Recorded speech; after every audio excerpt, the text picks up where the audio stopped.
لترون الجحيم ثم لترونها عين اليقين ثم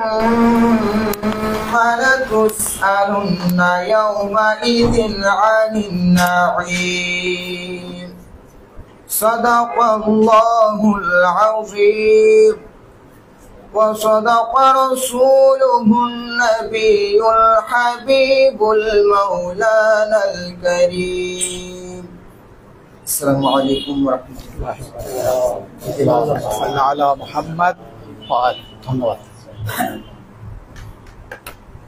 أعوذ بالله من الشيطان الرجيم بسم الله الرحمن الرحيم الحمد لله رب العالمين بسم الله الرحمن الرحيم إنا أعطيناك الكوثر فصل لربك وانحر إن شانئك هو الأبتر صلوات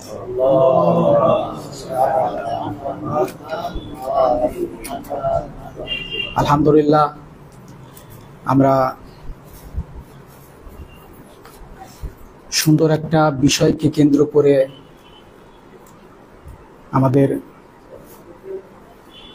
দুজন স্বনামধন্য স্কলারকে সামনে রেখে একটা ইলমি আলোচনা করতে যাচ্ছি। আপনারা অবশ্যই অবগত আছেন যে আমাদের আজকের এই একাডেমিক সেশনের বিষয় হচ্ছে ইমাম জাফর সাদিক আলাইহিস সালামের ইলমি অবদান। এক্ষেত্রে যদি ইলমি আলোচনা করতে হয়, প্রথমে রাসূল খোদার থেকে একটা হাদিস যেটা অত্যন্ত আমাদের এই আজকের আলোচনার সাথে সম্পৃক্ত। হাদিসটা হলো ক্বালা রাসূলুল্লাহ সাল্লাল্লাহু আলাইহি ওয়াসাল্লাম খায়রুদ দুনিয়া ওয়াল আখিরা মাআল ইলম ওয়া শাররুদ দুনিয়া ওয়াল আখিরা মাআল জাহাল। দুনিয়া এবং পরকালের কল্যাণ হচ্ছে ইলমের মধ্যে নিহিত, এবং দুনিয়া এবং পরকালের অমঙ্গল হচ্ছে মূর্খতার মধ্যে নিহিত। অর্থাৎ আমরা যেদিকে যাব, যদি কল্যাণ এবং সফলতা চাই তাহলে ইলমের কাছে আসতে হবে। আর সৌভাগ্যক্রমে আল্লাহ রাব্বুল আলামিনের ইলমের ভান্ডার আহলে বাইতের কাছে আল্লাহ রাব্বুল আলামিন রাসূলের মাধ্যমে সুপর্দ করেন। আজ আমরা যারা এখানে উপস্থিত হয়েছি আমরা সেই আহলে বাইতের অনুসারীরা। এটা আল্লাহ রাব্বুল আলামিনের দরবারে শুকর, এবং আল্লাহর কাছে আমরা এটাই কৃতজ্ঞতা জানাই যে আল্লাহ রাব্বুল আলামিন আমাদেরকে সেই আহলে বাইতের পথে পরিচালিত হওয়ার তৌফিক দান করেছেন। প্রথমে আপনাদেরকে স্বাগত জানাচ্ছি যে আপনারা কষ্ট করে কর্মব্যস্ততার মধ্যে, এবং আপনারা সবাই কর্মব্যস্ত এবং যথেষ্ট সম্মানিত ব্যক্তিবর্গ, আপনারা আমাদের আহ্বানে সাড়া দিয়েছেন। আমাদের এই আলোচনাটা সরাসরি সোশ্যাল মিডিয়াতেও যাচ্ছে। তো আমরা আজকে দুইজন আমাদের সম্মানিত স্কলারকে দাওয়াত দিয়েছি, যারা সবাই আমাদের কাছে সুপরিচিত, এবং আমাদের মধ্যে মুরব্বী হিসাবে আমাদের জনাব হুজ্জাতুল ইসলাম ওয়াল মুসলিমিন মনির হোসেন খান আমাদের সবার সুপরিচিত। তিনি বিগত অনেক বছর পরে দেশে আসছেন। তো তার এই আশাটা আমাদের জন্য মনে হয় একটা সফল হলো যে আমরা তাকে এখানে পেলাম আমাদের একটা সুন্দর অনুষ্ঠানে। আমরা তার কাছ থেকে কিছু শুনবো, এবং আমাদের অপার যিনি স্কলার আছেন আমার বড় ভাই, এবং বলা যায় যে আমার ছাত্র জীবনে তার কাছ থেকে অনেক ইলমি সহযোগিতা আমি পেয়েছি। আমার অনেকগুলো বইতে তার বিশেষ অবদান ছিল, এবং তিনিও আপনাদের সবার কাছে খুবই সুপরিচিত, জনাব হুজ্জাতুল ইসলাম ওয়াল মুসলিমিন আনোয়ার কবির সাহেব। এবং আমাদের মাঝে উপস্থিত আছেন सरपरस्ते नुमाइंदे मोहतरम जामियातुल मुस्तफ़ा अल आलमिया दार बांग्लादेश के वाक़ियान जहमत कशीदान वक्त अर्जिशमंद खुदशरा व इन मशगले के शुन पाजिरुफ्तान के हुजूर दश्ते बशान दार हाली के मातालबे के इराए मिशान बेज़बान बांग्ला बाज़ हमिशुन पाजिरुफ्तान वाक़ियान मतशक्कुल मिकुनी मादिशुन जेते इत्तला जगह मेरे सुनिम के ज़ाहिरान शुमा बाजी है इंजरा मिशान आसिम खैली है इंजा वाक़ियान दार आरसे है मुख्तलिफ खुशान दार आरसे है इल्म अमल दार शुगल है मुख्तलिफ खैली हम मुआफ़क़ हस्तान खैली हम जयगय खूबी दौरान बेखातिर ज़ारफियत कामी के दौरीम फ़कत चांद नफ़र रमतुल इस्तीम दावत कोनी ओनाए के दावत कर दी अल्हम्दुलिल्लाह उमदा ये कि 2 नफर बेखातिर शायद मुश्किल चीज़ नब्दुल इस्लाम बियान मैं इंशाल्लाह बाद आज सोबत है अजय मुनीर खान और सोबत है अगय আনোয়ারুল কবির ইনশাআল্লাহ সোহবত হয় ফার্মাশাই সময় সদতে সময় ইস্তেফাদে মিকুনে খোদাওয়ান তৌফিক বেদান के मा कादमी के बारदस्तीम दार राह अहले बैत मुरीदे इनायत खुदावंद मुताल करार दीजिए सलवात।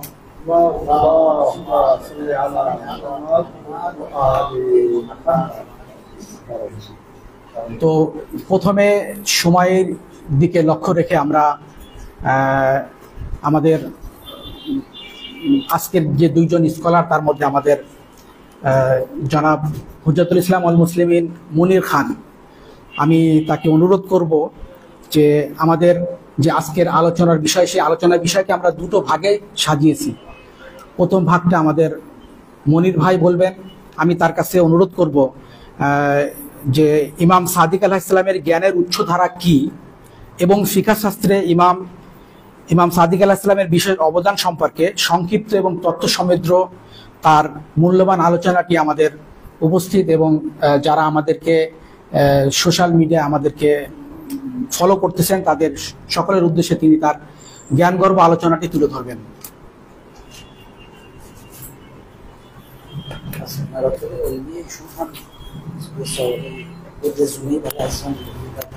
इंशाल्लाह बाद में सोबत है अलबत्ता बांग्ला गुफ्ता अव्वलच गुफ्ता अरे अभी ज़माने बांग्ला गुफ्ता काबला दिन के आश्रमा बेरेसा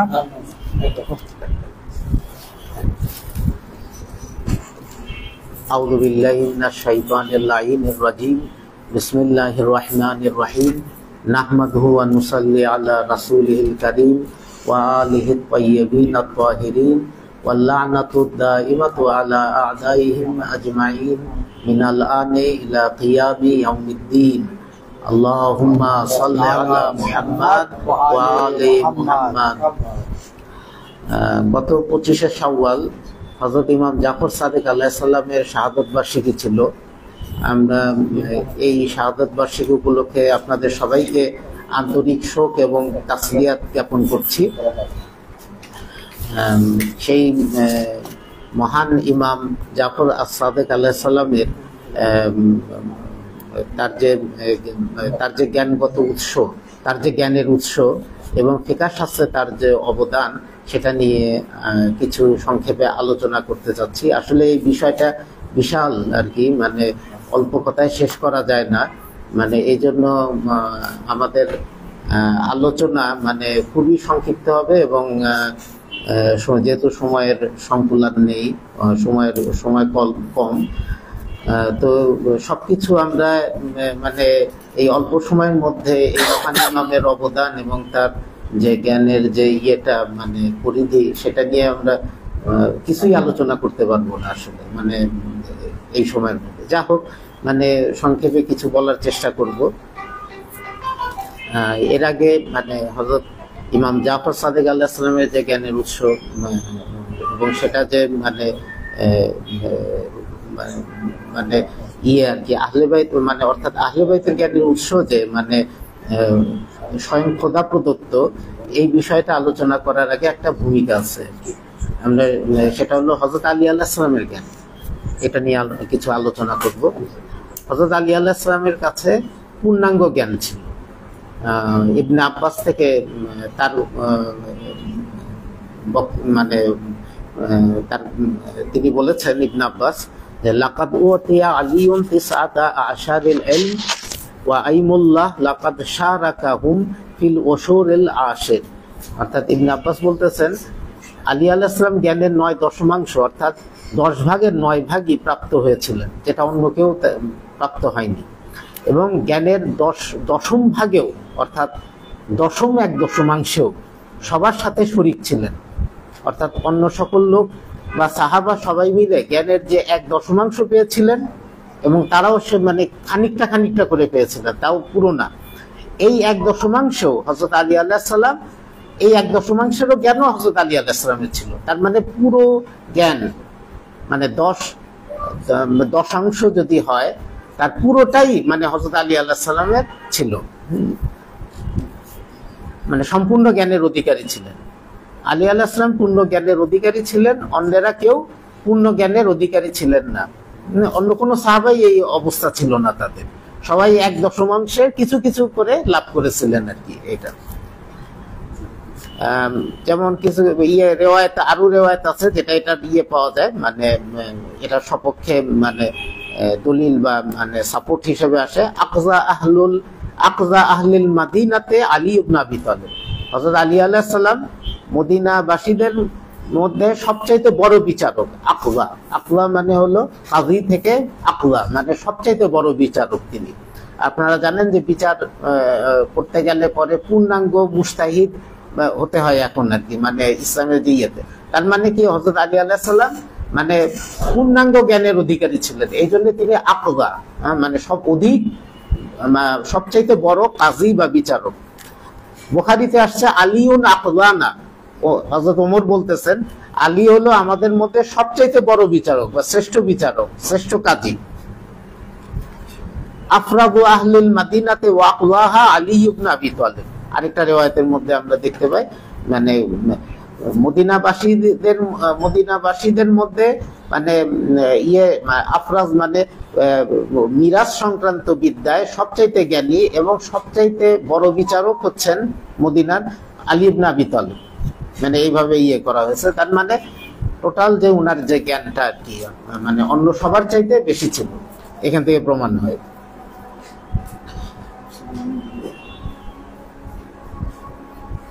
এবং আরেকটা হাদিস রয়ে গেছে হযরত আলী আলাইহিস সালাম প্রসঙ্গে, এবং এই হাদিসটা খুবই প্রতিষ্ঠিত, সহিহ এবং সকল ইসলামী মাযহাবের কাছে গৃহীত এবং মুসাল্লাম বা সুনিশ্চিত নির্ভরযোগ্য হাদিস। সেটা হলো রাসূলুল্লাহ সাল্লাল্লাহু আলাইহি ওয়াসাল্লাম বলেছেন, আলিউন মাআল কুরআনে ওয়াল কুরআনু মা আলী লা ইয়াফতারিকা হাত্তা ইয়ারিদা আলাইয়াল হাউল। মানে আলী কোরআনের সাথে, কোরআন আলীর সাথে, এবং এই দুভয় মানে হযরত আলী আলাইহিস সালাম এবং কোরআন কখনোই পৃথক হবে না, পরস্পর পৃথক হবে না আমার কাছে হাউজে কাউসারে উপনীত হওয়া পর্যন্ত। তার মানে এবং এটাও আমরা দেখতে পাই যে মানে মহানবী সাল্লাল্লাহু আলাইহি ওয়াসাল্লাম হযরত আলী আলাইহিস সালামকে বলেছেন যে আমি জ্ঞানের নগরী এবং আলী তার দরজা বা তরুণী আর কি, মানে প্রবেশদ্বার। তাই হযরত আলী আলাইহিস সালামের যে জ্ঞানটা, এটা হলো পবিত্র কোরআন সংক্রান্ত পূর্ণাঙ্গ জ্ঞান, মানে কোনো নেই, মানে ওনার যে। তারপরে রাসূলের সুন্নাহ সংক্রান্ত পূর্ণাঙ্গ জ্ঞান, কোনো নেই, মানে ত্রুটি নেই, মানে কোনো কমতি নেই, পূর্ণাঙ্গ জ্ঞান। তারপর সকল তত্ত্ব, মারেফাত, আধ্যাত্মিক জ্ঞান, জাগতিক বিদ্যা এবং যত বিজ্ঞানের মানে রয়েছে আর কি, মানে অধ্যায় রয়েছে, মানে শাখা প্রশাখা আছে, সবকিছুতেই হযরত আলী আলাইহিস সালামের পাণ্ডিত্য রয়েছে। এবং আরো হাদিস আছে এই প্রসঙ্গে, সেগুলোতে আমি যাচ্ছি না, মানে আলোচনা দীর্ঘায়িত হয়ে যাবে। এমনকি চিকিৎসা বিজ্ঞান, মানে সমস্ত ধরনের বিজ্ঞান এবং বিদ্যার যত আছে মানে দিক এবং শাখা প্রশাখা আছে, সবকিছুতেই আলী আলাইহিস সালাম দিকপাল তিনি, মানে এবং একটা বই ইমাম জাফর সাদেক আলাইহিস সালামের জীবনী, এটা ইমাম জাফর সাদেক আলাইহিস সালাম ডক্টর আবু জোহরা, এটা ইসলামিক ফাউন্ডেশন অনেক আগে প্রকাশ করেছিল, সেই বই থেকে নেওয়া। আমি একটা কতগুলো উদ্ধৃতি আছে ওই বই থেকে নেওয়া, আমি সেগুলো উল্লেখ করছি। হযরত আলী আলাইহিস সালামের জীবন ইলমে দ্বীন ও ফিকহ শাস্ত্রের প্রচারে নিয়োজিত ছিল, মানে ইলমে দ্বীন এবং ফিকহ শাস্ত্রের প্রচারে নিয়োজিত। এই বইটাতে আসছে পৃষ্ঠা 204-এ। হযরত আলী আলাইহিস সালাম হুজুর সাল্লাল্লাহু আলাইহি ওয়াসাল্লামের পবিত্র সাহচর্যে 30 বছর কাল অতিবাহিত করেন। তার কাজই ছিল ফতোয়া দেওয়া, ইফতা এবং হেদায়াত করা। তিনি কুফায় 5 বছর ছিলেন এবং সেখানে ফতোয়া ফারায়েজের বিরাট ভান্ডার রেখে গেছেন। এটা পৃষ্ঠা 2 এই বইয়ের মানে এখান থেকে বোঝা যায় যে আলী আলাইহিস সালাম ছিলেন মানে ধর্মীয় যত ধরনের শাস্ত্র এবং দিনী যত জ্ঞান বিজ্ঞান আছে সেটার কর্তৃপক্ষ, মারজাইয়াতে ইলমি, বা তিনি মানে মানে মানে সেইগুলোর অথরিটি আর কি, এবং হাদি বা পথ প্রদর্শক, ইমাম। এখান থেকে বোঝা যায় যে মানে এই হাদিস থেকে, এই হাদিস নিয়ে আমি একটা দীর্ঘ আলোচনা আছে ওখানে আলোচনা করা হয়েছে। সেখানে সংক্ষেপে যেটা আসছে সেটা হলো যে হযরত আলী আলাইহিস সালাম ছিলেন হাদি, হ্যাঁ, এবং পবিত্র কোরআন যদি তার সাথে থাকে এবং তিনি যদি পবিত্র কোরআনের সাথে থাকেন, তাহলে হযরত আলী আলাইহিস সালাম কি হবেন? পবিত্র কোরআনও হেদায়েতকারী গ্রন্থ এবং তিনি হবেন হাদি, তাই না? এবং পবিত্র কোরআনে কোনো ভুল ত্রুটি বাতিল স্পর্শ করতে পারে না যে কোনো দিক থেকে। হযরত আলী আলাইহিস সালামও তিনিও তাহলে ওই নালে সমকক্ষ হয় না, তিনিও অবশ্যই ভাবে নিষ্পাপ এবং মাসুম হবেন, সমস্ত ভুল ভ্রান্তি থেকে মুক্ত হবেন, ভুল ত্রুটি থেকে মুক্ত হবেন, দোষ থেকে মুক্ত হবেন। তা না হলে পরে এই দুই মানে পবিত্র কোরআন এবং হযরত আলী আলাইহিস সালামের মধ্যে যে সহবিদ্যমানতা এই হাদিস থেকে এসেছে সেটা হয় না, মানে বাতিল হয়ে যায়। এই জন্য মানে আলী আলাইহিস সালাম মাসুম, ইমাম, হাদি।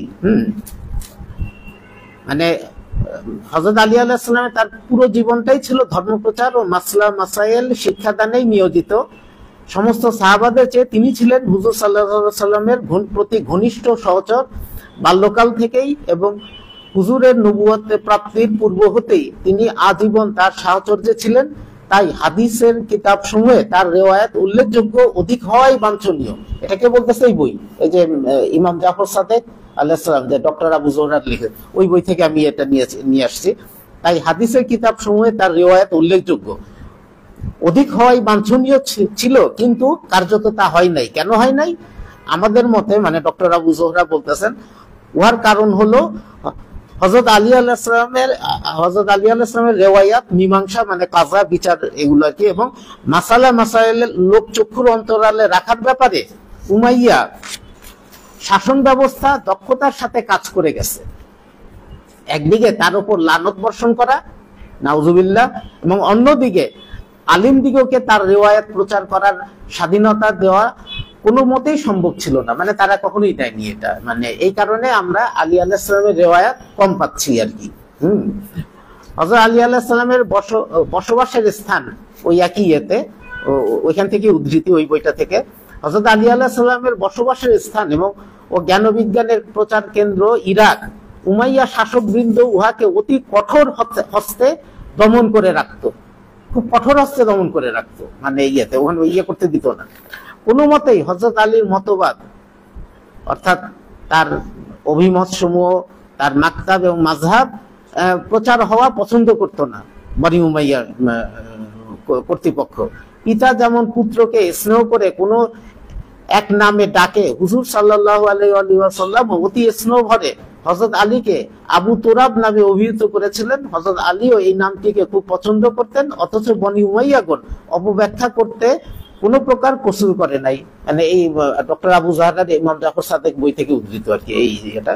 হযরত আলী তার সুযোগ্য সৎ সন্তানদেরকে রেখে গেছেন, তারা সকলেই ছিলেন ধর্মীয় নেতা, আলিম, কুলে শিরোমণি। জ্ঞানার্জনের জন্য দলে দলে তাদের দরবারে লোক আসতো। তার মানে তারা ছিলেন মানে হযরত আলী আলাইহিস সালামের সন্তানগণ, মানে আহলে বাইত, ইনারা ছিলেন মারজা ইলমি ও দ্বীনি, ধর্ম, জ্ঞান, বিজ্ঞান ও শাস্ত্রের মারজা বা অথরিটি, কর্তৃপক্ষ। তারা জ্ঞানের আলোতে বক্ষদেশ আলোকিত করে, মানে ওই শিক্ষার্থীরা মানে জ্ঞান আহরণ করে তারা ফিরে যেত তাদের নিজ নিজ এলাকায়। হযরত আব্দুল্লাহ ইবনে আব্বাস বলেন, হুজুর সাল্লাল্লাহু আলাইহি সাল্লামের বাণীর পরে হযরত আলীর বাণী ব্যতীত অন্য কারো বাণী এত উপকারী নয়। তার সুযোগ্য সন্তানগণ তার চিন্তাধারার সম্পদকে রক্ষা করেছেন, ধ্বংস হতে দেন নাই। হযরত আলীর শাহাদাতের পর তার পরিবার যখন মদিনায় প্রত্যাবর্তন করেন, তখন তাদের সাথে তাদের পিতার রেখে যাওয়া জ্ঞান বিজ্ঞান ও মদিনায় ফিরে আসে। এটা হলো ওই বইতে ইমাম জাফর সাদেক আলাইহিস সালাম ওই বই থেকে উদ্ধৃত।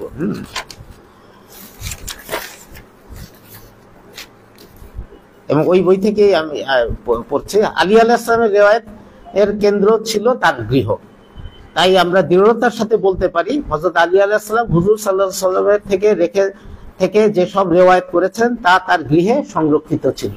মানে তার আহলুল বাইতের কাছে এই পুরো জ্ঞানটা, মানে রাসূলের সুন্নাহ সংক্রান্ত জ্ঞান, মানে ছিল আর কি, সংরক্ষিত ছিল, সেটা হয় নাই। মানে অন্যরা যেরকম হাদিস চর্চা নিষিদ্ধ করা হয়েছিল এবং যার ফলে দীর্ঘদিন হাদিস চর্চা ছিল না, এবং এই সুবাদে মানে বনি উমাইয়া বিভিন্ন ধরনের জাল হাদিস তৈরি করে ফেলেছিল, বা মানে জাল হাদিস ব্যাপকভাবে প্রচারিত হয়ে গেছিল।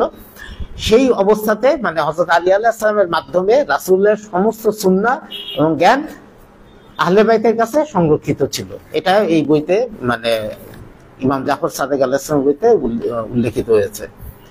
তেমনি তার সমস্ত ফতোয়া, মীমাংসা এবং ফিকাও বিদ্যমান ও সংরক্ষিত ছিল, মানে সবকিছুই আর কি। মানে আমরা দেখতে পাই যে মানে ফিকাহ শাস্ত্র এটা আসলে আহলে বাইতের অবদান, তারাই মানে করেছেন, মানে সঠিকভাবে সংরক্ষণ করেছেন। নাহলে আমরা মানে এই ফিকাহ শাস্ত্র আমরা পেতাম না। এমনকি আহলে সুন্নতের কাছেও যে ফিকাহ শাস্ত্র আছে সেটাও আহলে বাইতের কারণেই মানে হয়েছে আর কি। যেটুকু আছে সেটুকু মানে ওই কারণে হয়েছে, তা না হলে কোনো কিছুই বিদ্যমান থাকতো না। আলীর পরিবারের নিকট সকল বিদ্যাই ছিল, এটা আবার আরেকটা হেডিং এই বইতে। হযরত আলী আলাইহিস সালামের জ্ঞান ভান্ডার তাদের জন্য যথেষ্ট ছিল, মানে আহলে বাইতের জন্য হযরত আলীর যে এই যে জ্ঞান ভান্ডার, এই যে সংরক্ষিত জ্ঞান, এটাই যথেষ্ট, অন্য কারো কাছে যাওয়ার কোনো মানে প্রয়োজনই পড়ে না। পবিত্র কোরআনের সাথে মহানবীর আহলুল বাইতের চিরন্তন সহবিদ্যমানতা ও অবিচ্ছেদ্য সম্পর্ক, এটা আমরা কোথা থেকে পাই? মুতাওয়াতির হাদিসে সাকালাইন থেকে। হাদিসে সাকালাইন থেকে এটা পাই আমরা। হাদিসে সাকালাইন কার্যত মুতাওয়াতির হাদিস, মানে বিভিন্ন হয়েছে আর কি, মানে বাচন ভঙ্গি বিভিন্ন জায়গায় মানে মানে একটু দেখা যায়, মানে বিভিন্ন স্টাইলে এসেছে, কিন্তু আসলে কার্যত এটা মুতাওয়াতির হাদিস, মানে এ ব্যাপারে কোনো সন্দেহ নেই। ইন্নী তারিকুন ফিকুম আমরাইন মা ইন তামাসসাকতুম বিহিমা লাম তাদিল্লু বাদি, আই কিতাবাল্লাহি ওয়া ইতরাতি আহলা বাইতি।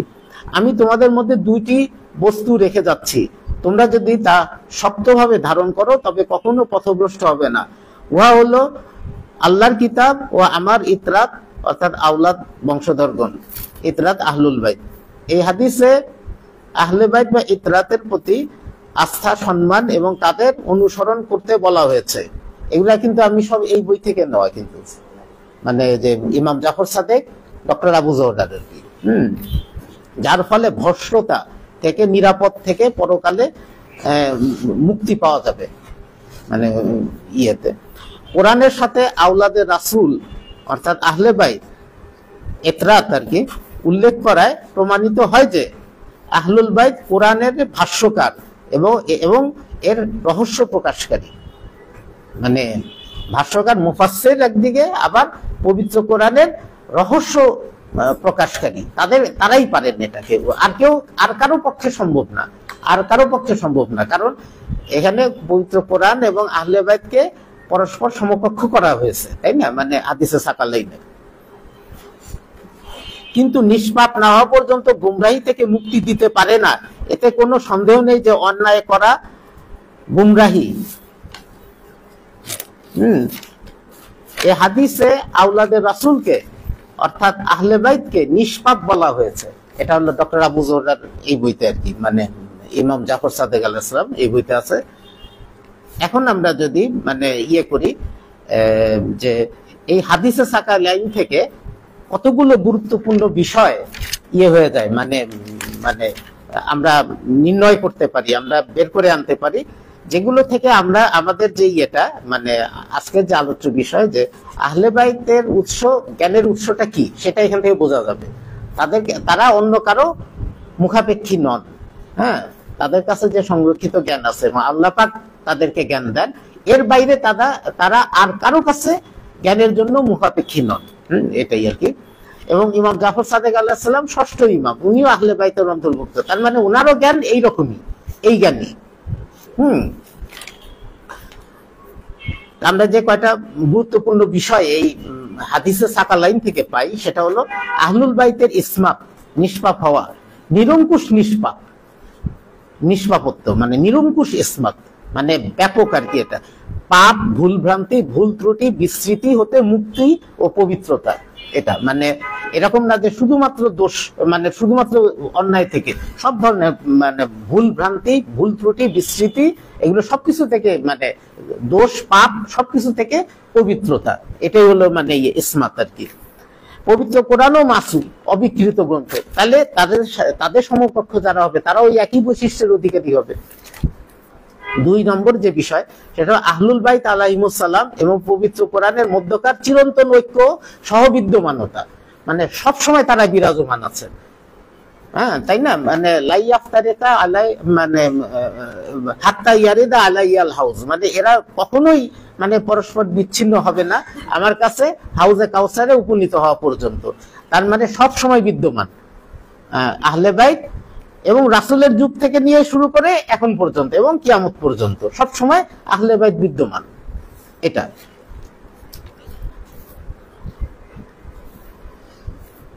আহলুল বাইতই পবিত্র কোরআনের প্রকৃত মুফাসসির। প্রকৃত মুফাসসির কে হবেন? আহলে বাইত। কারণ এই যে মানে তালাজুম বা সহবিদ্যমানতা, মানে আহলে বাইতের মধ্যে এবং পবিত্র কোরআনের মধ্যে, তার মানে উনারা হবেন হলো খাঁটি প্রকৃত মুফাসসির। তাদের তাফসিরই হবে সবচাইতে অগ্রগণ্য। মহানবীর পরে তার আহলুল বাইতই উম্মতের প্রকৃত পথপ্রদর্শক হবেন, হাদি, ইমাম হবেন। কারণ পবিত্র কোরআন কি হিদায়াতের গ্রন্থ। যালিকাল কিতাবু লা রাইবা ফিহি, লা রাইবা ফিহি হুদাল লিল মুত্তাকিন। এই যে হুদা রয়েছে আর কি, তাই না? হুদাল লিল মুত্তাকিন মানে পবিত্র কোরআন হেদায়েতের গ্রন্থ। তার মানে কি আহলে বাইত কি হবে? তাদের সমকক্ষ। তাহলে তারা কি হবে? সব হাদি হবেন, তাই না? তারা পথপ্রদর্শক, ইমাম হবেন। 5 নম্বর পয়েন্ট যেটা, সেটা হলো আহলুল বাইত মহানবীর পরে নিরঙ্কুশ ভাবে সকল সাহাবী, তাবেঈ এবং উম্মতের মধ্যে সর্বশ্রেষ্ঠ, সবার চাইতে। কারণ কোরআনের সাথে তাদের সহবিদ্যমানতা, কোরআনের সমকক্ষ তারা। তার মানে কি আর কেউ তো হতে পারে নাই উম্মতের মধ্যে, আর কেউ এটা হতে, বরং পূর্ববর্তী উম্মতের মধ্যে থেকেও কেউ হয় নাই। পূর্ববর্তী আম্বিয়া কিরাম বা কেউ এই এর মধ্যে আসতে পারে নাই, এই পর্যায়ে আসতে পারে নাই, তাই না? তাহলে মানে উনারা মানব জাতির মধ্যে, উম্মতে মুহাম্মদের মধ্যে তো শ্রেষ্ঠ, পুরো সমগ্র মানব জাতির মধ্যে শ্রেষ্ঠ, উনারা সর্বশ্রেষ্ঠ। তাদের ইমামত ও বেলায়াতে থেকে হয়ে যায়, মানে প্রতিষ্ঠিত হয়। 6 নম্বর বিষয়, আহলুল বাইত সত্যের সাথে এবং সত্য তাদের সাথে, কারণ পবিত্র কোরআন সত্য, এটাও হয়ে যায়, মানে আমরা বলতে পারি এই হাদিসের ভিত্তিতে। আহলুল বাইত ও পবিত্র কোরআন পরস্পর সমকক্ষ। এটা ওই যে করা সাকালাইন বলা হয়েছে, 2টা সাকাল, ভারী বস্তু, 2টা অতি গুরুত্বপূর্ণ জিনিস, তাহলে এরা সমকক্ষ। আহলুল বাইত সবাক কোরআন, এবং কোরআন, এই কোরআন হচ্ছে হলো নির্বাক কোরআন। কোরআনে নাতেক হলো আহলুল বাইত, কোরআনে সামেত হলো মানে এই কোরআন আর কি। আহলুল বাইতের শত্রু পবিত্র কোরআনের শত্রু, এটাও আমরা করতে পারি। আহলুল বাইতের পরম ন্যায়পরায়ণতা, অর্থাৎ আহলুল বাইত সবচাইতে ন্যায়পরায়ণ, এটাও প্রমাণ। কারণ মানে মানে পবিত্র কোরআনের সমকক্ষ করা হয়েছে তাদেরকে। তাদের মধ্যে যদি বিন্দু মাত্র জুলুম থাকে, বিন্দু মাত্র যদি মানে থাকে, বিচ্যুতি থাকে, জুলুম থাকে, তাহলে তারা কিভাবে হন? মানে পবিত্র কোরআনের সমকক্ষ হন। তার মানে কি আহলে বাইত মানে সবচাইতে ন্যায়পরায়ণ, মানে আদল বা ন্যায়পরায়ণতার মূর্ত প্রতীক হলেন আহলুল বাইত আলাইহিমুস সালাম। আহলুল বাইতের বাণী, এর থেকে আমরা বুঝতে পারি যে আহলুল বাইতের বাণী কখনোই প্রবৃত্তি প্রসূত হবে না, হাওয়ায়ে নাফস থেকে উদ্ভূত হবে না, মন গড়া হবে না, মানে হবে না, মানে সত্যবাণী তাদের বাণীটা, মানে যেমন রাসূলের সম্পর্কে বলা হয়েছে যে তার কথা, তিনি কখনোই থেকে কথা বলেন না, তার নিজ প্রবৃত্তি থেকে কথা বলেন না, যা কিছু বলেন সবকিছু ওহী হয়ে যায়। মানে এখানে আহলুল বাইত আলাইহিমুস সালাম এবং পবিত্র কোরআন পরস্পর সমকক্ষ, সাকালাইন, এবং তার মানে কি আহলুল বাইতের বাণী সেটা হলো পবিত্র কোরআনেরই মানে ব্যাখ্যা এবং সেটারই মানে আর কি মানে সম্প্রসারিত রূপ আর কি, মানে আর কি, মানে কখনোই পবিত্র কোরআনের মানে হাকিকত এবং থেকে, লক্ষ্য উদ্দেশ্য থেকে কখনোই সেটা ভিন্ন হবে না, ওই দিকেই হবে।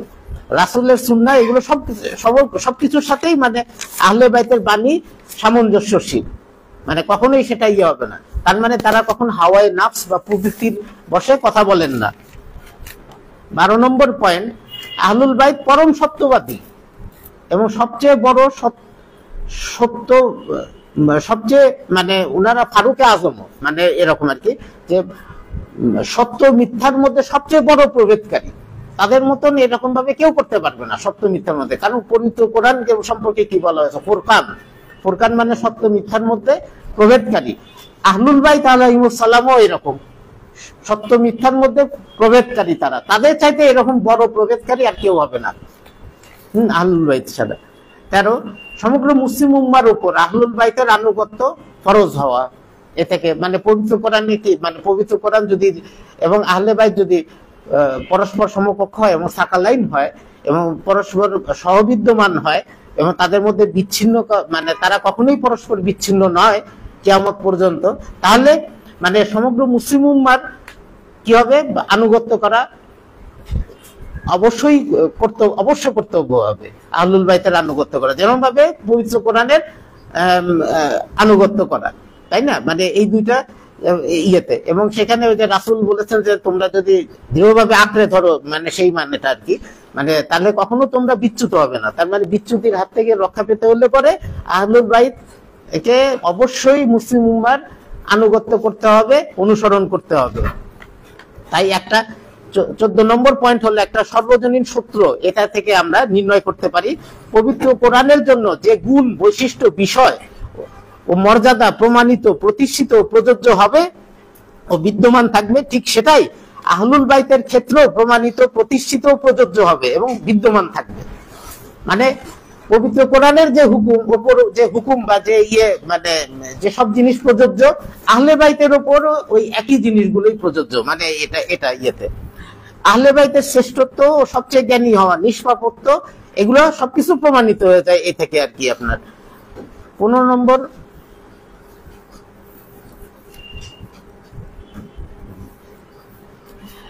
নম্বর যে পয়েন্টটা, সাকালাইন অর্থাৎ পবিত্র কোরআন ও আহলুল বাইতের পথই সিরাতে মুস্তাকিম। আমরা সিরাতুল মুস্তাকিম বলি, ইহদিনাস সিরাতাল মুস্তাকিম। এই জিনিসটা আসলে কি? আসলে সাকালাইনের পথ। সাকালাইনকে যদি আমরা আঁকড়ে ধরি তাহলে আমরা সিরাতুল মুস্তাকিমে বহাল থাকতে পারবো, প্রতিষ্ঠিত থাকতে পারবো। কোরআন যেমন সর্বাধিক প্রাধান্যপ্রাপ্ত ও অগ্রগণ্য, ঠিক তেমনি আহলুল বাইত সর্বাধিক প্রাধান্য প্রাপ্ত। আহাক, আউলা ওয়া আকদাম, মানে এটা আর কি সর্বাধিক প্রাধান্য প্রাপ্ত। সবকিছুর উপর তাদের প্রাধান্য রয়েছে। কোরআনকে যেরকম প্রাধান্য দিতে হবে সব। আহলুল বাইতের রয়েছে কেবল নিরঙ্কুশ পূর্ণাঙ্গ জ্ঞান, যার অন্তর্ভুক্ত হচ্ছে ফিকাহ শাস্ত্র সংক্রান্ত জ্ঞান। ফিকাহ শাস্ত্র সংক্রান্ত তাদের যে জ্ঞান আছে, শারঈ জ্ঞান, সেটাও মানে নিরঙ্কুশ পূর্ণাঙ্গ জ্ঞান যে রয়েছে সেটারই অন্তর্ভুক্ত তাদের। মানে এখানেও তাদের পূর্ণাঙ্গ জ্ঞান রয়েছে। মানে পূর্ণাঙ্গ ফিকাহ শাস্ত্রের জ্ঞানটা আমরা কেবলমাত্র আহলুল বাইত আলাইহিমুস সালামের কাছ থেকেই পেতে পারি। তাদের এই জ্ঞান মহান আল্লাহ প্রদত্ত, যা হাদিসে সাকালাইনে পবিত্র কোরআন ও আহলুল বাইতের সহবিদ্যমানতা থেকে স্পষ্ট হয়ে যায়। মানে এই জ্ঞান কখনোই মানে হবে না। এমনকি যত ধরনের জ্ঞান আছে ইসলাম ধর্ম সংক্রান্ত, ইসলামের যতগুলো শাস্ত্রীয় জ্ঞান বিজ্ঞান ও শাখা প্রশাখায় যত জ্ঞান আছে আহলে বাইতের, মানে সেগুলো সবই মানে এই যে এই থেকে আগত আর কি, এই উৎস থেকে আগত। সেটার জন্য তারা কখনোই অন্যের মুখাপেক্ষী নন। মানে আল্লাহ পাকই দিয়েছেন, আল্লাহ পাকই প্রদান করেছেন রাসূলের মাধ্যমে, হযরত আলী আলাইহিস সালামের মাধ্যমে সেগুলো চলে আসছে। এবং তাদের কাছে আরো যে ইয়েটা আছে যে তাদের ইলহাম হয়, তাদের উপর আল্লাহ পাক ইলহাম করেন এবং সেই ইলহামের চূড়ান্ত পর্যায়ে হলো আহলে বাইতের সাথে। সাধারণত অন্যান্য মুমিনদের মাঝেও ইলহাম হয়, মানে যারা খুব নেক, সালেহ, ঈমানদার, মুত্তাকি, পরহেজগার, তাদেরও ইলহাম হয় তাদের উপর। তার মানে কেন তাহলে আহলে বাইতের উপর যে ইলহামটা হবে সেই ইলহামটা কেমন হবে? সর্বোচ্চ পর্যায়ের মানে সেটা ইলহাম, এবং সেখানে কোনো নাই, সন্দেহ এবং কোনো ত্রুটি বিচ্যুতি নাই, পূর্ণাঙ্গ সেটা। অর্থাৎ এই যে যদি হয় অবস্থা, তাহলে পবিত্র কোরআন, শরিয়ত ও রাসূলের সুন্নাহ সংক্রান্ত জ্ঞানের জন্য আহলুল বাইত কখনোই গায়ের মাসুমের মুখাপেক্ষী নন। এবং এইভাবে যত বলা হয় যে মানে তারা অমুকের কাছে গিয়েছেন, তমুকের কাছে গিয়েছেন জ্ঞান শিক্ষা আহরণের জন্য, এগুলো আসলে ঠিক না কথা। মানে এইখানেই তাদের জ্ঞান হলো স্বয়ংসম্পূর্ণ জ্ঞান। তারা কেন ডক্টর আবু জোহরা বলেছেন যে আহলে বাইতের কাছে যে আলী আলাইহিস সালামের মাধ্যমে যে জ্ঞানটা ছিল সেটাই যথেষ্ট, মানে তার জন্য অন্য কারো কাছে যেতে হবে না। হ্যাঁ, মানে এরকম আর কি। মানে উনি বলছেন সেটাই যথেষ্ট, তার বাকিটা আমি করলাম না, সেটাই যথেষ্ট, মানে ওই জ্ঞানই পর্যাপ্ত, যথেষ্ট। মানে এরকম অবস্থা, মানে ইয়েগুলো। এরপরে আমরা যেহেতু এখন আমরা চলে গেলাম ফিকাহ শাস্ত্র সংক্রান্ত, আমি অন্যান্য শাস্ত্র তাদের জ্ঞান এইরকমই, আমরা শুধুমাত্র ফিকাহ শাস্ত্রের উপরই আলোচনা রাখবো, সীমাবদ্ধ রাখবো। হ্যাঁ, মানে ফিকাহ শাস্ত্রে তাদের জ্ঞানটা কি রকম ছিল আর কি। সালাওয়াত পড়ুন, আল্লাহুম্মা সাল্লি আলা মুহাম্মাদ ওয়া আলি মুহাম্মাদ। মানে অতএব আমরা বুঝতে পারি যে আহলুল বাইতের ফিকাহ শাস্ত্র মানে পূর্ণাঙ্গ, শ্রেষ্ঠ, নিখুঁত, নির্ভেজাল, মৌলিক ফিকাহ শাস্ত্র, যা দুই মাসুম অর্থাৎ ইমাম বাকের এবং জাফর সাদিক আলাইহিস সালামের হাতে বিকশিত হয়েছে, এবং বিশেষ করে ইমাম জাফর সাদিক আলাইহিস সালামের হাতে। এবং এই জন্য আহলুল বাইতের ফিকাহ ও মাযহাব হযরত ইমাম জাফর সাদিক আলাইহিস সালামের নামে খ্যাতি ও প্রসিদ্ধি লাভ করেছে, যেমন ফিকহে জাফরি বলা হয় বা মাযহাবে জাফরি বলা হয়। এটা কারণ হলো যে তার মাধ্যমে এটা বিকশিত হয়েছে, তার মাধ্যমে এটা প্রচারিত হয়েছে এত বেশি যে অন্য কোনো আহলে বাইতের অন্য কোনো ইমামদের মাধ্যমে সেটা সম্ভব হয়নি। সেটা কারণও আছে। সেটা কারণ হলো যে মানে ওই সময়কালটা ইমাম বাকের আলাইহিস সালামের জীবনের শেষ ভাগটা এবং ইমাম জাফর সাদিক আলাইহিস সালামের যে ইমামত কালটা, মানে এই সময়টা মানে এটা বনি উমাইয়ার পতনের যুগ ছিল, বনি আব্বাসের উত্থানের যুগ।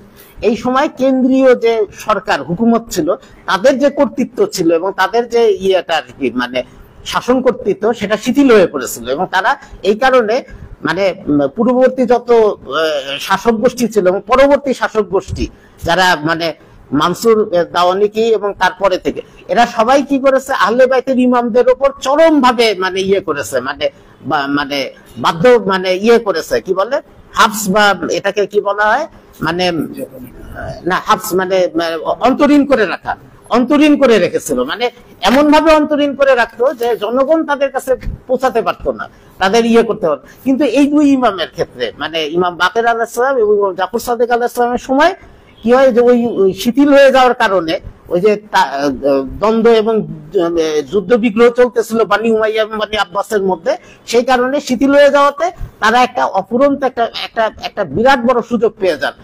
এবং ওই সুযোগে ইমাম বাকের আলাইহিস সালাম শুরু করেন এবং সেটার পূর্ণতা দান করেন হলো ইমাম জাফর সাদিক আলাইহিস সালাম। ব্যাপকভাবে তারা জ্ঞান চর্চা করান এবং তাদের কাছে মানে ইসলামী বিশ্বের বিভিন্ন প্রান্তর থেকে, মানে অঞ্চল থেকে, প্রত্যন্ত অঞ্চল থেকে মানে আসতো, মানে শিষ্য এবং তালেবে ইলম যারা জ্ঞানের অনুসন্ধিৎস ছাত্র এবং আগ্রহী লোকেরা আসতো, তারা বিদ্যা জ্ঞান অন্বেষণ করতো। বলা হচ্ছে যে 4000 বা 4000-এরও অধিক সংখ্যক লোক রাবি, তারা মানে হাদিস মানে বর্ণনাকারী, তারা ইমাম জাফর সাদিক এবং ইমাম বাকের এবং ইমাম জাফর সাদিক আলাইহিস সালামের কাছ থেকে রিওয়ায়াত শুনেছেন এবং সেগুলোকে তারা বিভিন্ন জায়গায় প্রচার করেছেন। এই আর কি এত বিস্তৃত ছিল সেটা মানে আমরা যদি দেখি যে এই কারণে কি হচ্ছে, মানে এই সুযোগটা অন্য কারো পক্ষে সম্ভব হয়নি, অন্য কারো ইমামের পক্ষে সম্ভব হয়নি। এই জন্য মানে তার সাথে এই মাযহাবের নামকরণ করা হয়েছে ফিকহে জাফরি অথবা মাযহাবে জাফরি।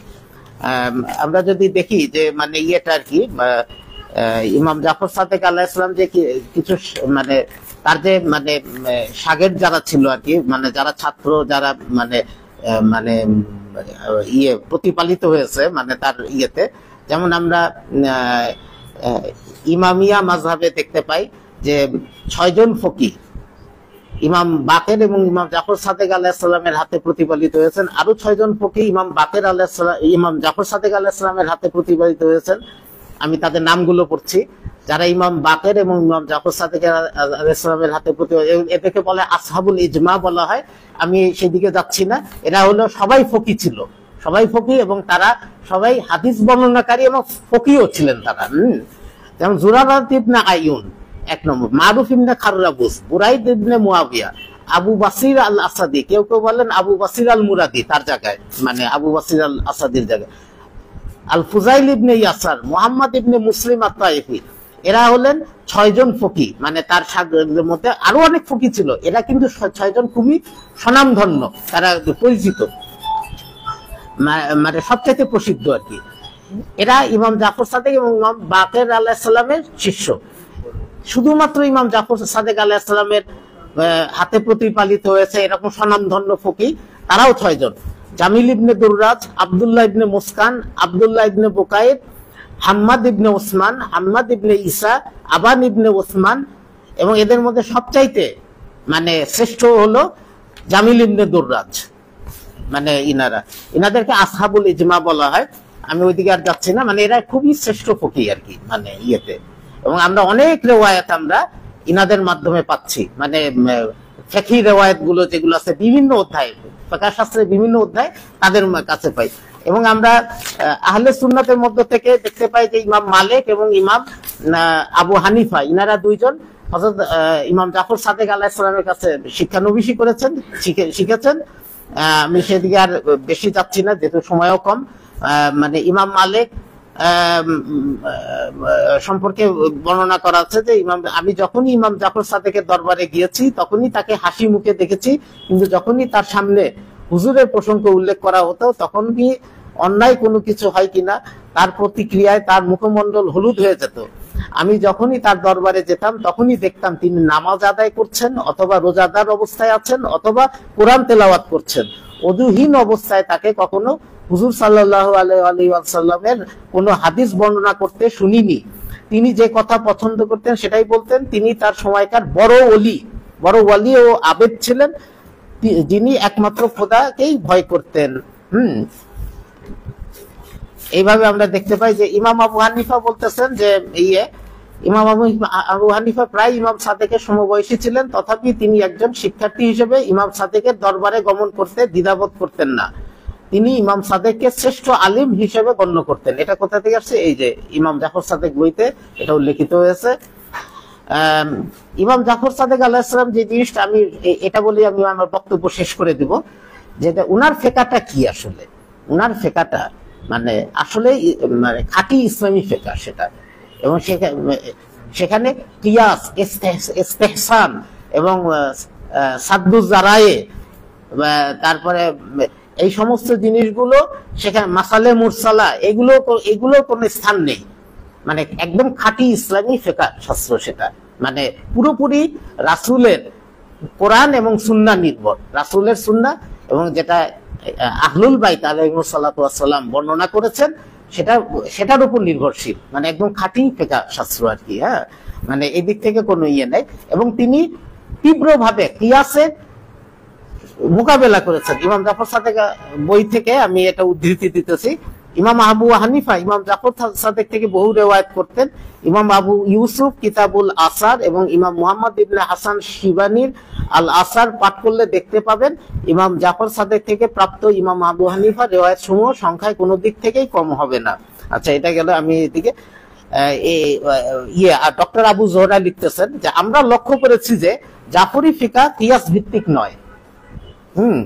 ইমাম জাফর এবং ইমাম বাকের উভয়ই ইমাম আবু হানিফাকে অনুযোগ করতেন যে তিনি কিয়াসের উপর নির্ভরশীল। তাই মনে হয় এই মহানদয় কিয়াস দ্বারা কাজ করতেন না, মানে ডক্টর আবু জোহরা। তার মানে আমরা দেখতে পাই যে মানে আহলে বাইত আলাইহিমুস সালাতু ওয়াস সালামের যে ফিকহ শাস্ত্র, যেটা ইমাম জাফর সাদেকের নামে মানে প্রসিদ্ধি লাভ করেছে, সেই ফিকহ শাস্ত্রটা আসলে খাঁটি ইসলামী ফিকহ শাস্ত্র। এবং সেটা কিয়াস ভিত্তিক নয়, ইস্তেহসান ভিত্তিক নয়, এবং অন্য মাসালে মুরসালা ভিত্তিক নয়, সাদ্দুজ জারায়ে এগুলো কোনো স্থান নাই সেখানে সেই ফিকহ শাস্ত্রে। এবং আপনারা জানেন যে এই সমস্ত জিনিসগুলো মানে কোনো মানে 4 মাযহাবের কোনো মাযহাব এই যেগুলো আমি উল্লেখ করলাম আর কি, সেগুলো কিছু তারা করে, কোনো মাযহাব নাই, আবার কোনো মাযহাব এগুলোকে আবার করে, মানে কি বলে তারাও ওই যে বলে যে এগুলো ঠিক না। কিয়াস যেমন অন্যান্য মাযহাব যেমন মানে মালিকিয়ারা এদের অভিমত হলো কিয়াস ঠিক না, পারতপক্ষে কিয়াস করাই ঠিক না, উচিত না, এই ধরনের কথাবার্তা বলেন তারা। তো সংক্ষেপে মানে যেটা আমি আগেই বলেছি যে আসলে এই আলোচনা একটা বিশাল আলোচনার মানে বিশাল রাখে আর কি, মানে বিশাল পরিসরে করা উচিত আর কি। সেটা অল্প কিছু মানে কয়েক মিনিটের মধ্যে আসলে সেটা সম্ভব না, আসলেই অসম্ভব। আমি কিছুই করতে পারি মানে বলতে পারি না, এটা আসলে অসম্ভব আর কি। তো তো এই বক্তব্য রেখে মানে আমি আমার বক্তব্যের শেষ প্রান্তে চলে এসেছি এবং আমি আর করছি না, দীর্ঘায়িত করতেছি না। ওয়াখির দাওয়ানা আলহামদুলিল্লাহি রাব্বিল আলামিন। আল্লাহুম্মা সাল্লি আলা মুহাম্মাদ ওয়া আলি মুহাম্মাদ ওয়া আজ্জিল ফারাজাহ। ধন্যবাদ জনাব হুজ্জাতুল ইসলাম ওয়াল মুসলিমিন মোহাম্মদ মনির হোসেন খান। তিনি ইমাম সাদিক আলাইহিস সালামের জ্ঞানের উৎস এবং শিক্ষাগত জগতে ইমাম সাদিক আলাইহিস সালামের যে বিশেষ অবদান সেগুলো নিয়ে এত সময় আলোচনা করলেন। আসলে ইমাম সাদিক এক জ্ঞানের মহাসমুদ্র, আপনারা ভালোভাবে জানেন জ্ঞানের এক মহাসমুদ্র। তো বিষয় হচ্ছে যদি সমুদ্রের কিছু পানিকে একটা বালতির মধ্যে ভরার চেষ্টা করা হয় তাহলে কি অবস্থা হবে, হিমশিম খেতে হয়। তো আমরা মনির ভাইকে দেখলাম ওরকমই, কারণ বিশেষ করে ইমাম সাদিকের জ্ঞানের যে জগতের মধ্যে ফিকার ক্ষেত্রে তার যে অবদানটা অন্য অন্য ইমামদের থেকে ব্যতিক্রমী, আর সেই কারণেই আমাদের মাযহাবকে মাযহাবে জাফারি নামে অভিহিত করা হয়। অর্থাৎ ফিকার দিক থেকে আমরা যারা ধর্মীয় ক্ষেত্রে পড়াশোনা করছি আমরা ভালো করে জানি যে ফিকার ক্ষেত্রে আমরা হাদিসগুলো অধিকাংশ হাদিসই কল আল ইমাম বাকের, কল আল ইমাম সাদেক এরকমই। তো আমরা মনির ভাইয়ের বক্তব্য থেকে মোটামুটি আশ করতে পেরেছিলাম যে এটা, আমি আগেও বুঝতে পেরেছিলাম যে এটা মানে উপস্থাপন করা অত্যন্ত কষ্টকর একটা বিষয় হবে। তারপরও যেহেতু তিনি একজন গবেষক এবং তার জ্ঞানগর্ভ বক্তব্য যেভাবে তুলে ধরলেন আমরা তাকে ধন্যবাদ জানাই, তার দীর্ঘায়ু কামনা করি এবং জ্ঞানের জগতে তিনি যে অবদান রাখছেন বহুদিন ধরে সেটা অব্যাহত থাকুক, তার জন্য আমরা দোয়া করব। এবং আমরা যারা উপস্থিত হয়েছি আল্লাহ রাব্বুল আলামিন আমাদের সবাইকে এই যে সুন্দর একটা উদ্যোগ নিয়েছি এই উদ্যোগটাকে আল্লাহ যেন আমাদেরকে কবুল করে আমাদের চেষ্টা এবং প্রচেষ্টাকে। সালাওয়াত।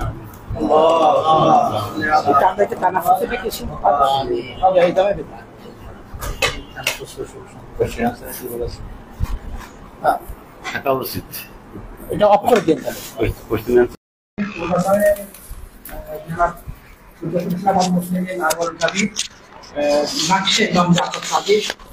در زمین تربیت محافظت و انسجام بخشی جامعه داشتن چین بوده بر اساس منطق و تاریخ و استدلال که داره. سلام.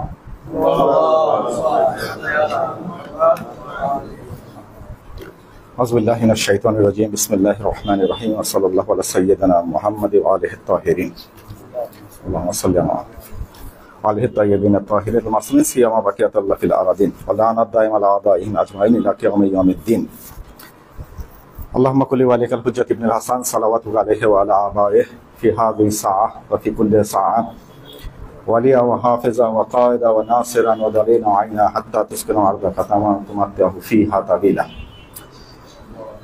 ইনশাআল্লাহ আমরা দোয়া করি ইমামে জামানের মারেফাত এবং তার পবিত্র পূর্বপুরুষ তাদের সকলের জ্ঞানের যে ধারা সেটার দ্বারা যাতে আমাদের হৃদয়গুলো আলোকিত হয় সেজন্য সবাই একবার সালাত করি।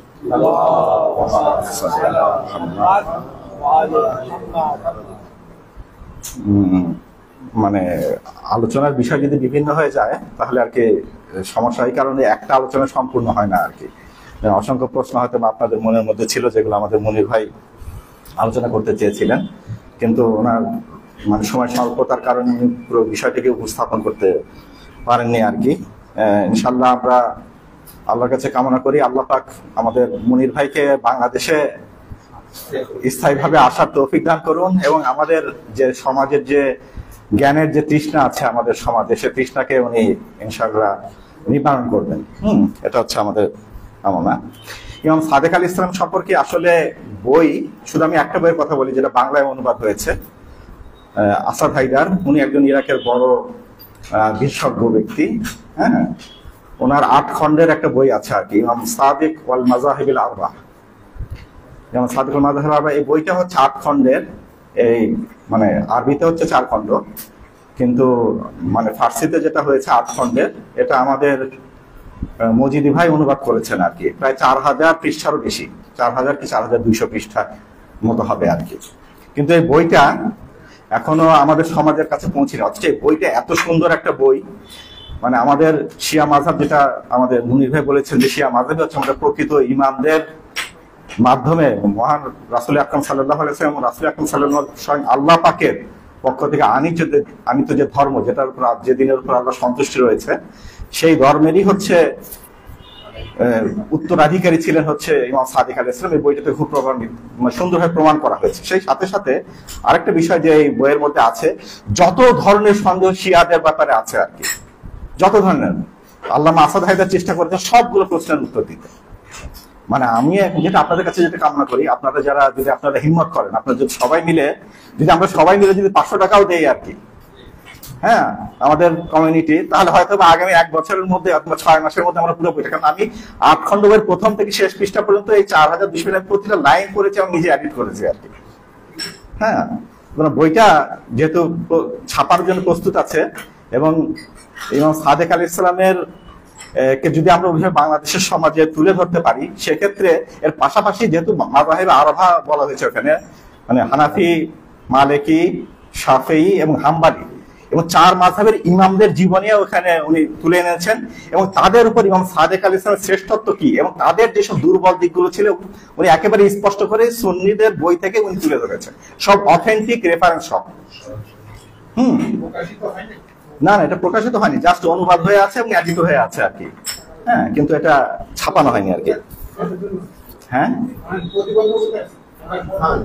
ফান্ড নাই না, 8 খণ্ড কিন্তু বললাম না 4200 কিংবা 4400 পৃষ্ঠা, মানে 4000 পৃষ্ঠার উপর, বিরাট বড় বই।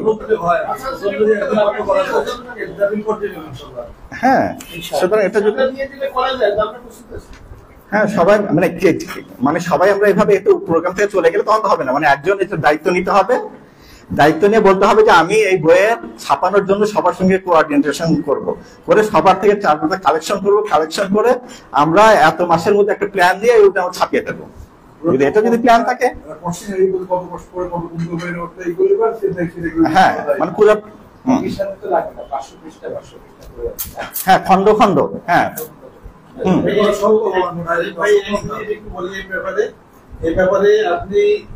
পরে এজরাই রাখতেন লোকাল অ্যাসেম্বলি অফ বাংলাদেশের সভাপতি সাহেব আছেন, উনি যদি এটা দায়িত্ব নিতে চান, আমি মনে হয় দায়িত্ব নেবেন, তাহলে এটা অতি শীঘ্র হয়ে যাবে। ফান্ডিং ব্যাপার, it is not matter of job, এটা কোনো ব্যাপারই নেই। ইনশাআল্লাহ আমরা করে দিতে পারবো।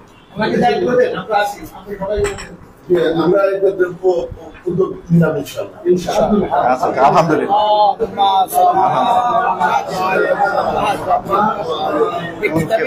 হাফজেল দিয়ে ইমাম সাদেক মাযহাবে আরবা জাবানে বাংলাকে তারজমে শুদে গিরায় শামসুদে আলম ফাকাত দারে মারহালে চপ আলম দুস্তান খোদেশন ওদেদা সুদান কেন্দ্র ইন হাফজেল দিয়ে চপ বকরা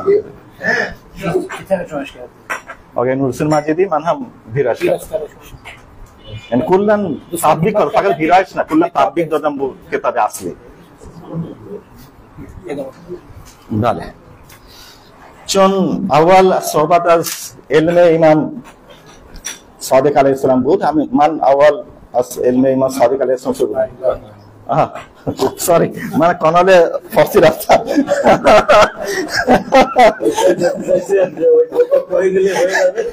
আমি ফাঁসি বলে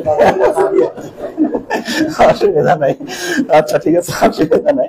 প্রথমে ইমাম সাদেক আলাইহিস সালামের জ্ঞান নিয়ে যেহেতু আমাদের প্রশ্ন উঠেছে, প্রথমে আমি ইমাম সাদেক আলাইহিস সালামের জ্ঞানের যে উৎস আর কি, মানে শুধু পবিত্র কোরআনের একটা আয়াত দিয়ে যদি আমরা বিশ্লেষণ করতে যাই, প্রথমে একটা আয়াতই আর কি, যেটা কোরআনকে আল্লাহ পাক পবিত্র কোরআনে বলছেন যে তিবিয়ান লিকুল্লি শাই। হ্যাঁ, মানে আল্লাহ পাক বলছেন যে ইয়ামা নাবসু ফিকুল্লি মুহাম্মাদান শাহিদান আলাইহিম মিন আনফুসিহিম ওয়া জা'না বিকা শাহিদা আলা হাউলাই ওয়া নাযালনা আলাইকাল কিতাব তিবিয়ান লিকুল্লি শাই হুদা ওয়া রাহমা ওয়া বুশরা লিল মুসলিমিন। এই যে আয়াতটা আর কি সূরা নাহলের, এই আয়াতটাতে আল্লাহ পাক বলছেন যে প্রত্যেক উম্মতের মধ্যে তিনি কি করেছেন, একজন সাক্ষ্যদাতা তাদের মধ্যে থেকে উত্থিত করেছেন আর কি। না এখানে বলছেন না বাসু আলাইহিম মিন আনফুসিহিম, তাদের মধ্য থেকেই। তা আমাদের ইমামদের দলিল থেকে যেটা আসছে আর কি, প্রতি শহীদ শব্দটা যদি আমরা ব্যাখ্যা করতে যাই, করে আমি কোরআনের কম করে হলে 20টা আয়াত আনতে পারবো যেটাতে প্রমাণিত হয় যে শহীদের কথা এখানে বলা হয়েছে। সেই শহীদ হচ্ছে কিয়ামতের দিন যিনি আমাদের প্রত্যেকটা আমলের, আমাদের নিয়ত, আমাদের কর্ম, আমাদের সকল কিছু সম্পর্কে যার পূর্ণ দখল রয়েছে। এমন ব্যক্তি হতে হবে। মানে পবিত্র কোরআনে একটা দুটো আয়াত নয়, মানে শুধু আমি একটা আয়াত বলি, সূরা যুখরুফের যে আয়াতটা এসেছে সেখানে আল্লাহ বলছেন কিয়ামতের দিন শুধুমাত্র সেই ব্যক্তির সাক্ষ্য গ্রহণ করা হবে যে ব্যক্তির দুইটা বৈশিষ্ট্য রয়েছে। তার কি বৈশিষ্ট্য? এক নম্বর হচ্ছে সত্যবাদী, দুই নম্বর হচ্ছে সে প্রত্যক্ষ সাক্ষী। সুতরাং সাক্ষী হতে হলে কিয়ামতের দিন আপনাকে আমাকে যদি উপস্থিত করা হয় কিয়ামতের মাঠে, হ্যাঁ, তারপরে আমাদের জন্য যদি কাউকে সাক্ষী হিসাবে আনা হয় যে সে হচ্ছে তোমার সাক্ষী, তো আমি তো যদি আমার ব্যাপারে, আমার নিয়ত, আমার কর্ম, প্রত্যেকটা বিষয় সম্পর্কে তার যদি পুঙ্খানুপুঙ্খ যদি তার জ্ঞান না থাকে, তাহলে কি আমি তাকে সাক্ষী হিসেবে গ্রহণ করবো নাকি কিয়ামতের দিন? সুতরাং সাক্ষী যে আল্লাহ পাক সেখানে নিজে বলছেন যে এই দুইটা বৈশিষ্ট্য ছাড়া অন্য কাউকে সাক্ষী হিসেবে কিয়ামতের দিন আদৌ গ্রহণ করা হবে না আর কি। এই দুইটা বৈশিষ্ট্য থাকতেই হবে আর কি সূরা যুখরুফে 86 নম্বর আয়াত। এই যে আল্লাহ পাক এখানে আমাদেরকে স্পষ্টভাবে তুলে ধরছেন এই সাক্ষীর বৈশিষ্ট্যটা কি, এবং এর পেছনে আরো 100টা আয়াত আমরা উল্লেখ করতে পারি যে আয়াতগুলোতে এই শাহাদা শব্দটা এসছে, সেখানে এই অর্থে এসছে যে সেটা সূরা হজে হোক, সূরা বাকারায় হোক, কিংবা অন্য কোনো সূরা হোক আর কি। তো ইমামরা এটা কই থেকে জানেন এই বিষয়টা? সেখানে এই যে আয়াতের সঙ্গে কেন বলছে যে শহীদ প্রত্যেক উম্মত থেকে একজনকে সাক্ষ্যদাতা বের করা হবে, তারপরে বলা হচ্ছে রাসূল আকরাম সাল্লাল্লাহু আলাইহি ওয়াসাল্লাম বলছেন যে তিনি হচ্ছেন সব শহীদ যারা সাক্ষ্যদাতা তাদের উপর উনি হচ্ছেন সাক্ষী। মানে রাসূলও তাদের উপর সাক্ষ্যদাতা, রাসূলও তাদের কর্মকাণ্ডের উপর তার পূর্ণ দখল আছে এবং জানেন যে সে কে কি করছে। এই বিষয়টা রাসূলের কাছে একেবারে স্পষ্ট। এই জন্য রাসূল হচ্ছে চূড়ান্ত সাক্ষী। এখানে আমাদের উপর যারা সাক্ষী আছেন প্রত্যেক জামানার ইমাম, তাদের উপর হচ্ছে রাসূলুল্লাহ সাক্ষী, এবং সব নবীর উপর হচ্ছে তারা সাক্ষী আর কি। এই বৈশিষ্ট্যটা কি? পরের আয়াতের সঙ্গে মানে রিলেশনটা কি? মানে পবিত্র কোরআনে যদি পরস্পর দুইটা যদি সেন্টেন্স যদি পাশাপাশি আসে, তাহলে এটাকে বুঝতে হবে যে একটা আরেকটার কারণ ব্যাখ্যা করছে। যদি কারণ ব্যাখ্যা না করে এটা পাশাপাশি আসার কোনো যৌক্তিকতা নেই। কারণ এরপরেই বলছে যে নাযালনা আলাইকাল কিতাব তিবিয়ান লিকুল্লি শাই, এই কোরআনকে কি করেছি আমি সকল বিষয়ের বর্ণনাকারী করেছি। এমন কোন প্রশ্ন নেই যেটার উত্তর পবিত্র কোরআনের মধ্যে নেই। তিবিয়ান লিকুল্লি শাই, কুল্লি শাই, এখানে আল্লাহ কিন্তু কোনো ব্যতিক্রম করেননি। একবার টোটাল বিষয়টাকে নিঃশর্ত ভাবে বলেছেন যে তিবিয়ান লিকুল্লি শাই, মানে কোরআনের মধ্যে সবকিছু আছে।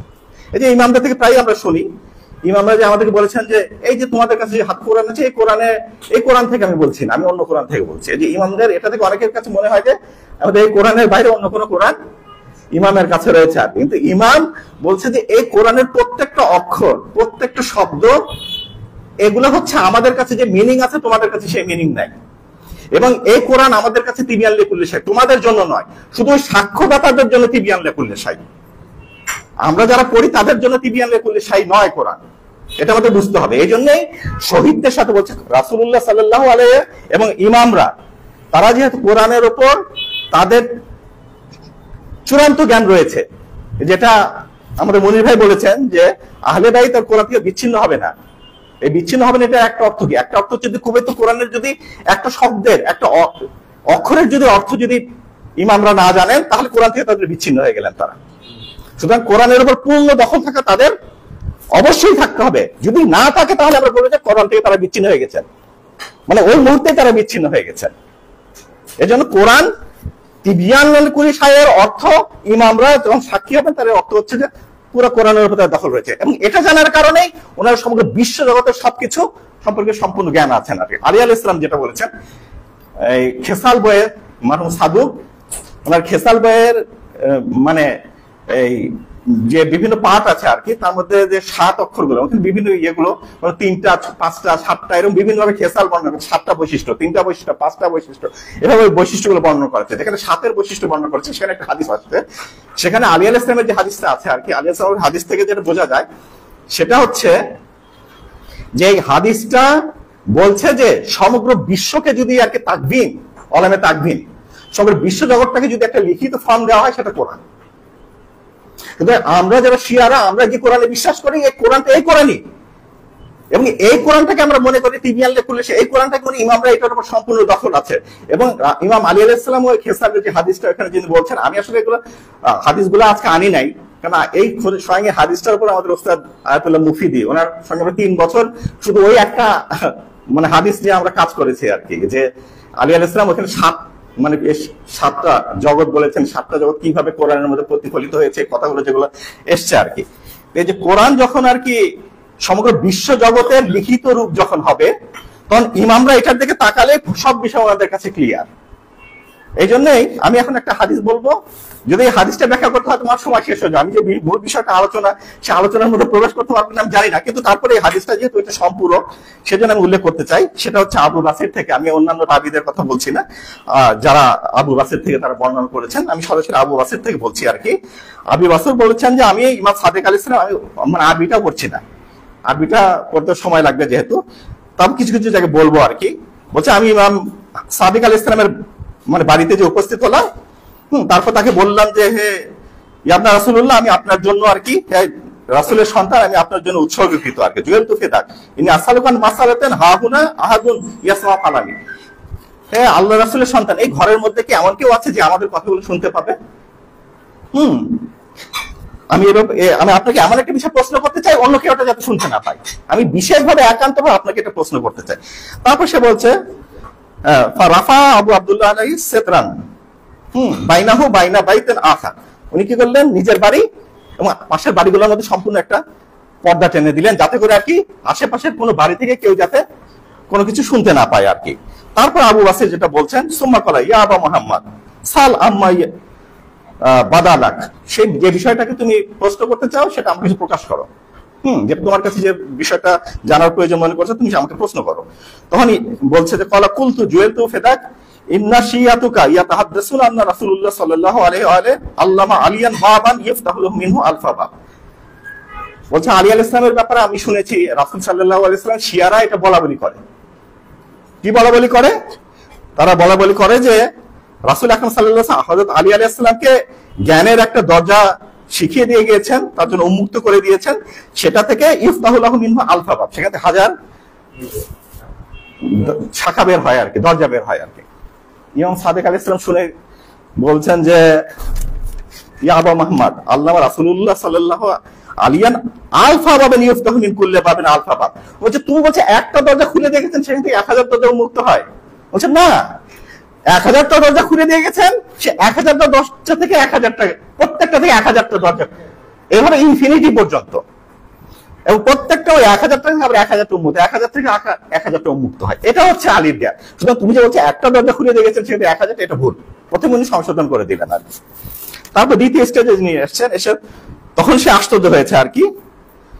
কুলতু হাযা ওয়াল্লাহি ইলাইহি, সে বলা শুরু করছে এটাই তো তাহলে মানে আল্লাহ ও আল্লাহ মানে আল্লাহর কসম, এটাই হচ্ছে তাহলে জ্ঞান।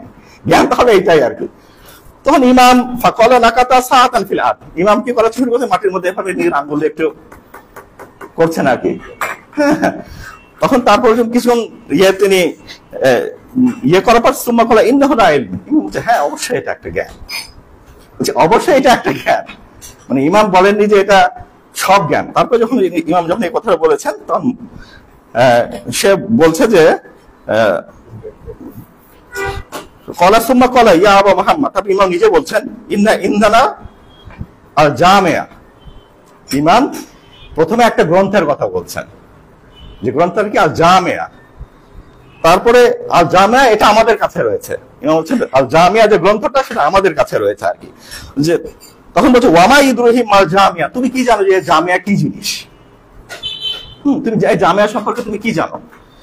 তখন বলছেন যে কলা কুলতু জুয়েলতু ফিদাক ওয়াল জামিয়া। তখন ওই সে প্রশ্ন করছে আসলে জামিয়া জিনিসটা কি ইয়া রাসূলুল্লাহ, আসলে এটা কি? কলা সাহিফাতুন তুলহা সাবউনা যিরাআন বিযিরাই রাসূলুল্লাহ সাল্লাল্লাহু আলাইহি ওয়া আলিহি হ্যাঁ ওয়া ইমলাইহি। দুইটা জিনিস বলছেন, একটা হচ্ছে যে এই যে বইটা আছে সে বইটা হচ্ছে রাসূলের, আমাদের হাতের না, রাসূলের হাতের কত হাত? 70 হাত, 70 হাত। এবং সেটা রাসূলুল্লাহ নিজের মুখ থেকে যে কথাগুলো বলেছেন, সেটা রাসূল যেটা বলেছেন সেটা হ্যাঁ সেটা থেকে হযরত আলী আলাইহিস সালাম শুনে মিন ফালকে ফিহি, এই দুই ঠোঁটের মাঝখান থেকে আর কি, মানে ফাটল থেকে এখান থেকে বের হয়েছে। রাসূলের উনি এটা বলছেন আর কি, বলছেন যে ওয়া খাত্তা আলিয়ান বিয়ামিনিহি ফিহা কুল্লি হালালিন ওয়া হারামিন। হযরত আলী আলাইহিস সালামের নিজের হাতের লেখা এটা, যার মধ্যে সব হালাল হারামের সব বিধিবিধান লেখা আছে, যেটা মানে আমাদের মুনির ভাই বলেছেন যে আহলে বাইতের জ্ঞানটা টোটালটাই হচ্ছে আল্লাহর থেকে, এবং আল্লাহ থেকে রাসূলুল্লাহ, রাসূলুল্লাহ থেকে ইমামদের কাছে এসছে আর কি। তো তার একটা যেটা সোর্স সেটা হচ্ছে আল জামিয়া আর কি, সেটা হচ্ছে কুল্লু শাইইন ইয়াহতাজুন নাস ইলাইহি হাত্তাল আরশ ফিল খাচ। মানে কোন যদি একটা যে আছর যদি কেউ ইয়ের মধ্যে লাগে, তারপরে ইমাম কি করছেন, ইমাম বলছেন যারাবা বিয়াদি ইলাইয়া, তখন ইমাম ওকে একটু হাত মানে হাতে আঘাত করলেন তার শরীরে, তারপর বললেন কলা তাজানুলি, তুমি অনুমতি দেই আবা মুহাম্মদ, কলা কুলতু জুয়েলতু ফেদাক, তখন বলে হ্যাঁ আমি অনুমতি দিচ্ছি আর কি। মানে ইমাম অনুমতি নিলেন যে একটা আঘাত করবেন যে ইমাম তাকে বডিতে, ইমাম অনুমতি নিয়ে নিচ্ছেন আর কি। অনুমতি নিয়ে তারপর ইমাম বলছেন যে এই সবাই সালাত করেন।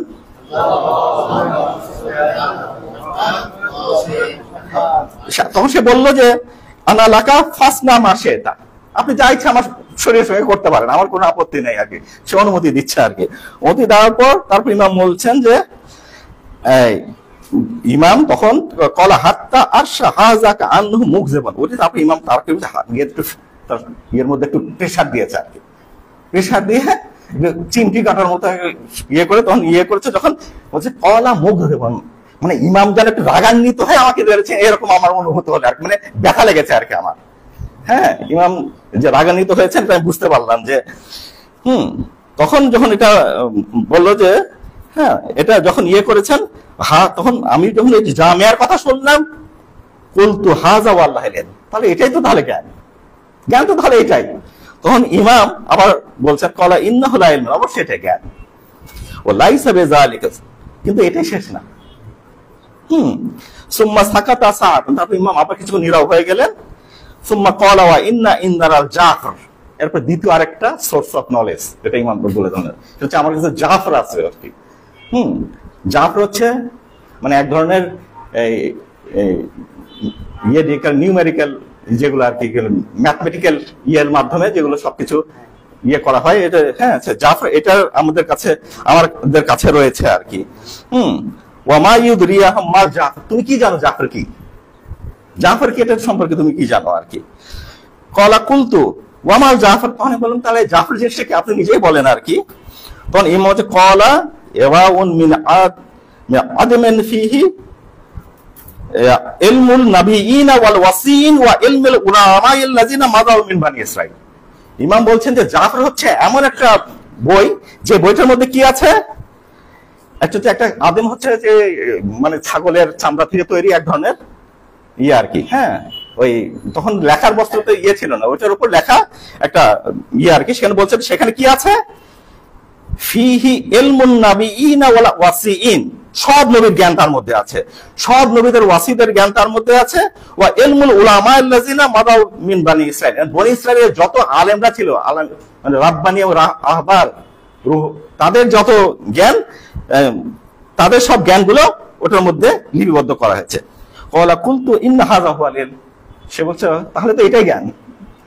একটা কথা বলছে, অবশ্য আমি আজকাল ব্যাখ্যা দিতে চাচ্ছি না, আমাদের ওস্তাদ মুফিদি উনি ক্লাসের মধ্যে এগুলো প্রত্যেকটার মধ্যে কি কি ক্রাইটেরিয়া উনি আলাদাভাবে প্রত্যেকে বলছেন, জাফর কি ধরনের, এর মধ্যে কি কি জিনিস আছে উনি আলাদাভাবে ব্যাখ্যা করেছেন অন্যান্য হাদিসের ভিত্তিতে। কিন্তু আমি সেগুলোর দিকে যাচ্ছি না, আমি শুধু মানে মূল যে এর যে 6টা সোর্সের কথা এখানে এসছে আর কি, হাদিসের মধ্যে ইমাম সাদিক আলাইহিস সালাম যে 6টা সোর্সের কথা উল্লেখ করছি আর কি।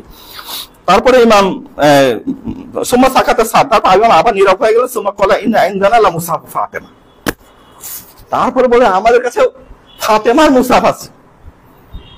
ইমাম আরেকটা সোর্স এটা আমাদের কাছে ফাতেমার মুসাফ আর কি।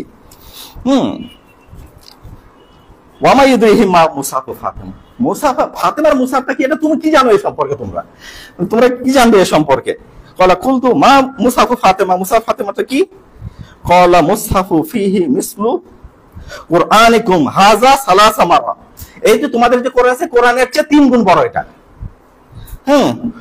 ওয়াল্লাহি মা ফিহি মিন কুরআনিকুম হারফুন ওয়াহিদ, কিন্তু তোমাদের কোরআনের একটা শব্দ সেখানে নাই।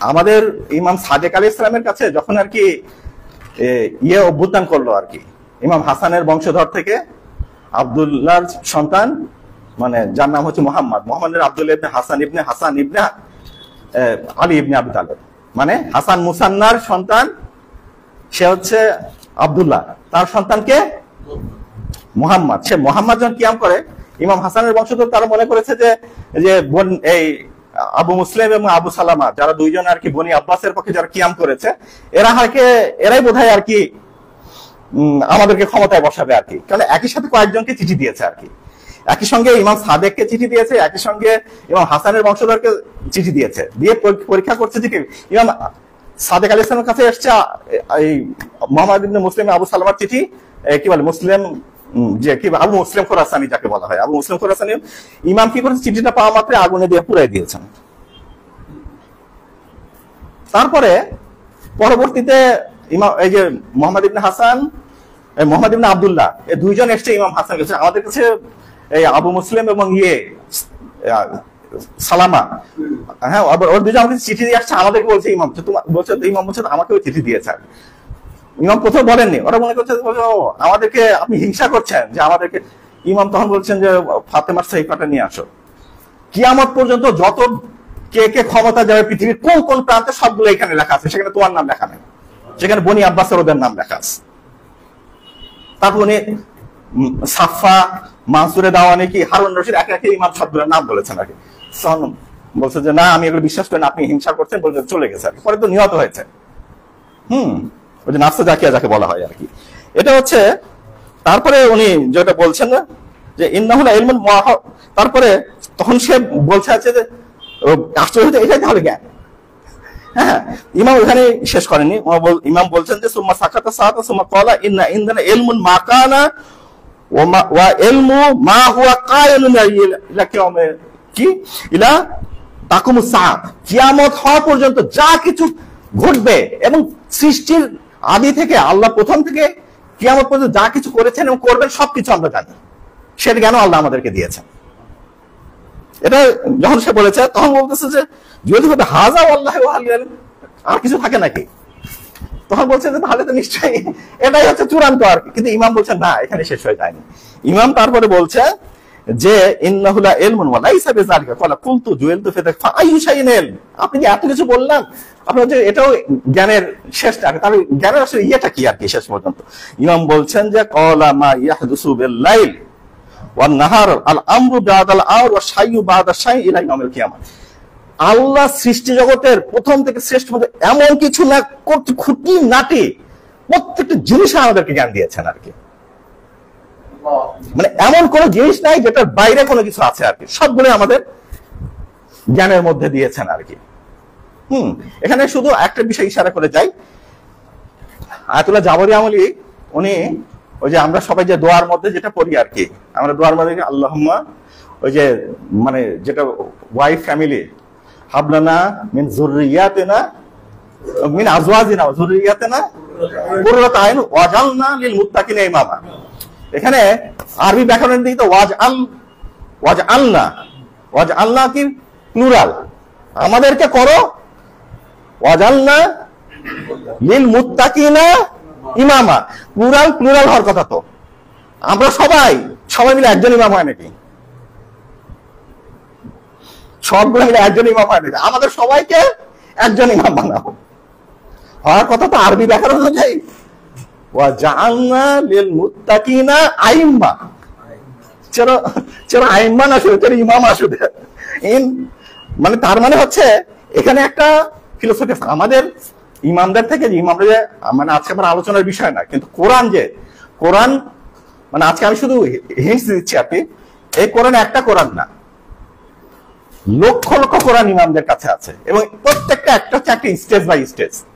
এই কোরআনটা হচ্ছে সর্বনিম্ন যে স্টেজটা আর কি, এর আরো অভ্যন্তরের বাতুন বলে আর কি, এর ভেতরে অভ্যন্তরে 70,000 বাতুন বলা হয়েছে আর কি। এগুলো সবগুলো স্টেজ এই কোরআনের মধ্যে আছে, যা তিবিয়ান কুল্লেশাই, প্রত্যেকটা স্টেজ হচ্ছে মানে ইমামদের কাছে আছে আর কি। এবং ইমামরা এটার কারণেই সেই সব কিছুর জ্ঞানের যেটা ইমামদের অধিকারী, সেই জ্ঞানটা ইমামরা পেয়েছেন আর কি। এই আয়াতের ক্ষেত্রে কেন বলছে যে আমাদেরকে কোরআনের আরেকটা যেটা আছে, যেটা সুন্নিদের বইয়েও আছে, মানে কোরআনের প্রচুর আয়াত আছে যেগুলো আহলে সুন্নাতের আছে। কোরআন কয়েক ধরনের ভাবে আল্লাহর কাছে নাযিল হয়েছে, তার মধ্যে এটা একটা ওয়াজআলনা লিল মুত্তাকিনা ইমামা, একটা আছে ওয়াজআলনা লিল মুত্তাকিনা ইমামা। ইমামদের থেকে বর্ণিত আছে আহলে সুন্নাতের বই থেকে ওয়াজাল লানা মিনাল মুত্তাকিনা ইমামা, আমাদের জন্য মুত্তাকিদের মধ্যে থেকে ইমাম নিযুক্ত করুন। তখন সেন্টেন্সটা আলাদা হবে। এটা আল্লাহর পক্ষ থেকে নাযিল হয়েছে, এটাও আল্লাহর পক্ষ থেকে নাযিল হয়েছে।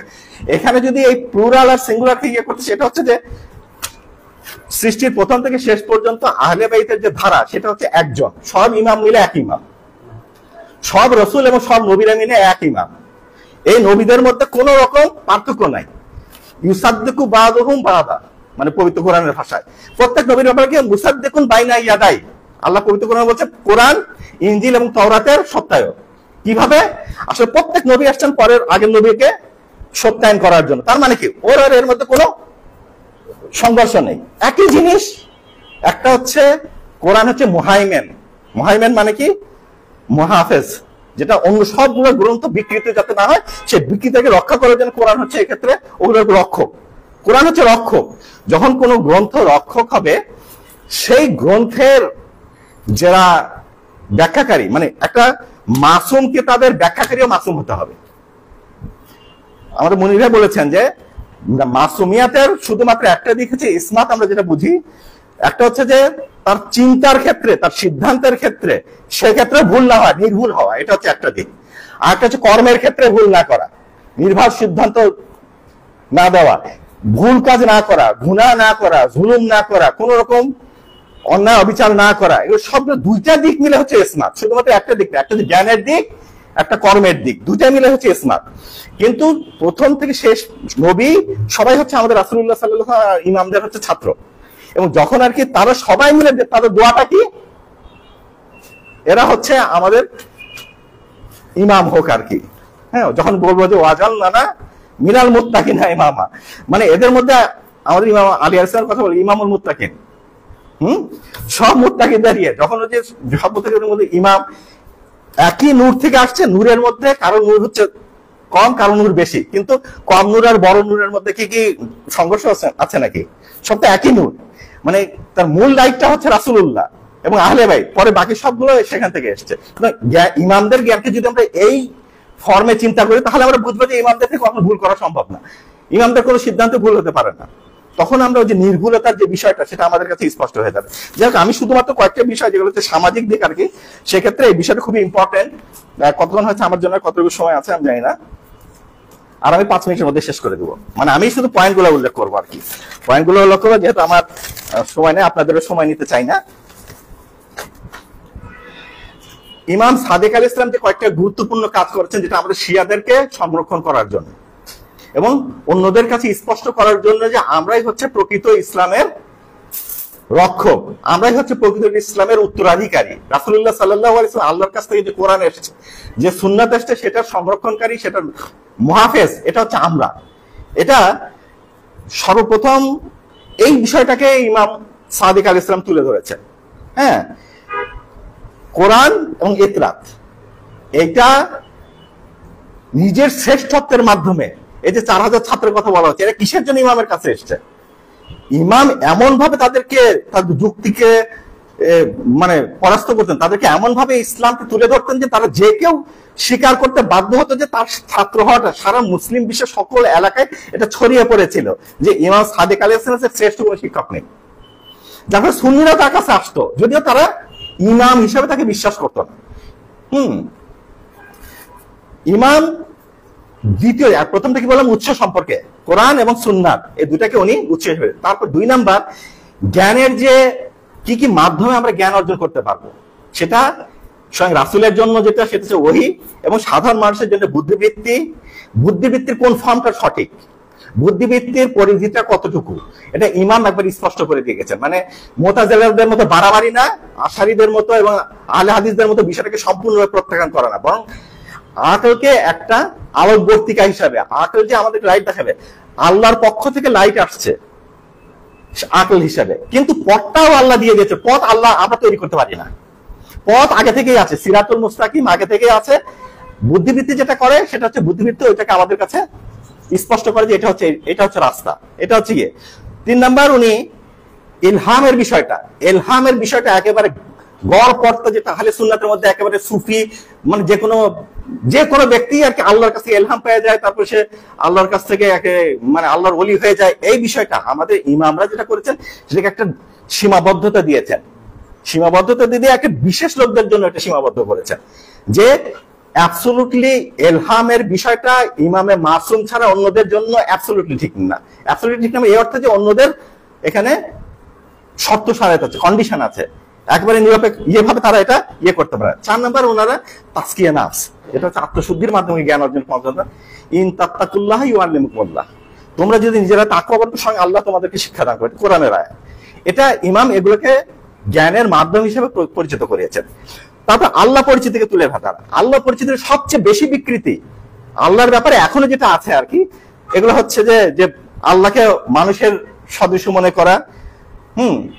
এটা যারা হচ্ছে আজকে আহলে হাদিসের মতো যারা আর কি, এই আহলে হাদিসের যত চিন্তাধারা আছে, মানে উসুলে কাফের প্রচুর হাদিস আছে মুসাব্বাহা এবং মুআত্তালা, এই দুইটা ধারার বিরুদ্ধে। একটা মুসাব্বাহা কি, যারা আল্লাহকে মানুষের একই রকম আকৃতির মনে করে।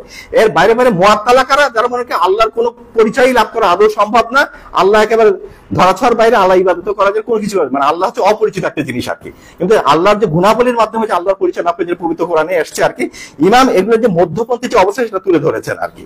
একই সাথে ইমাম জিন্দেকা কারা, জিন্দেকা হচ্ছে যারা নাস্তিক, নাস্তিকদের সামনে আল্লাহর অস্তিত্বের প্রমাণ করেছেন।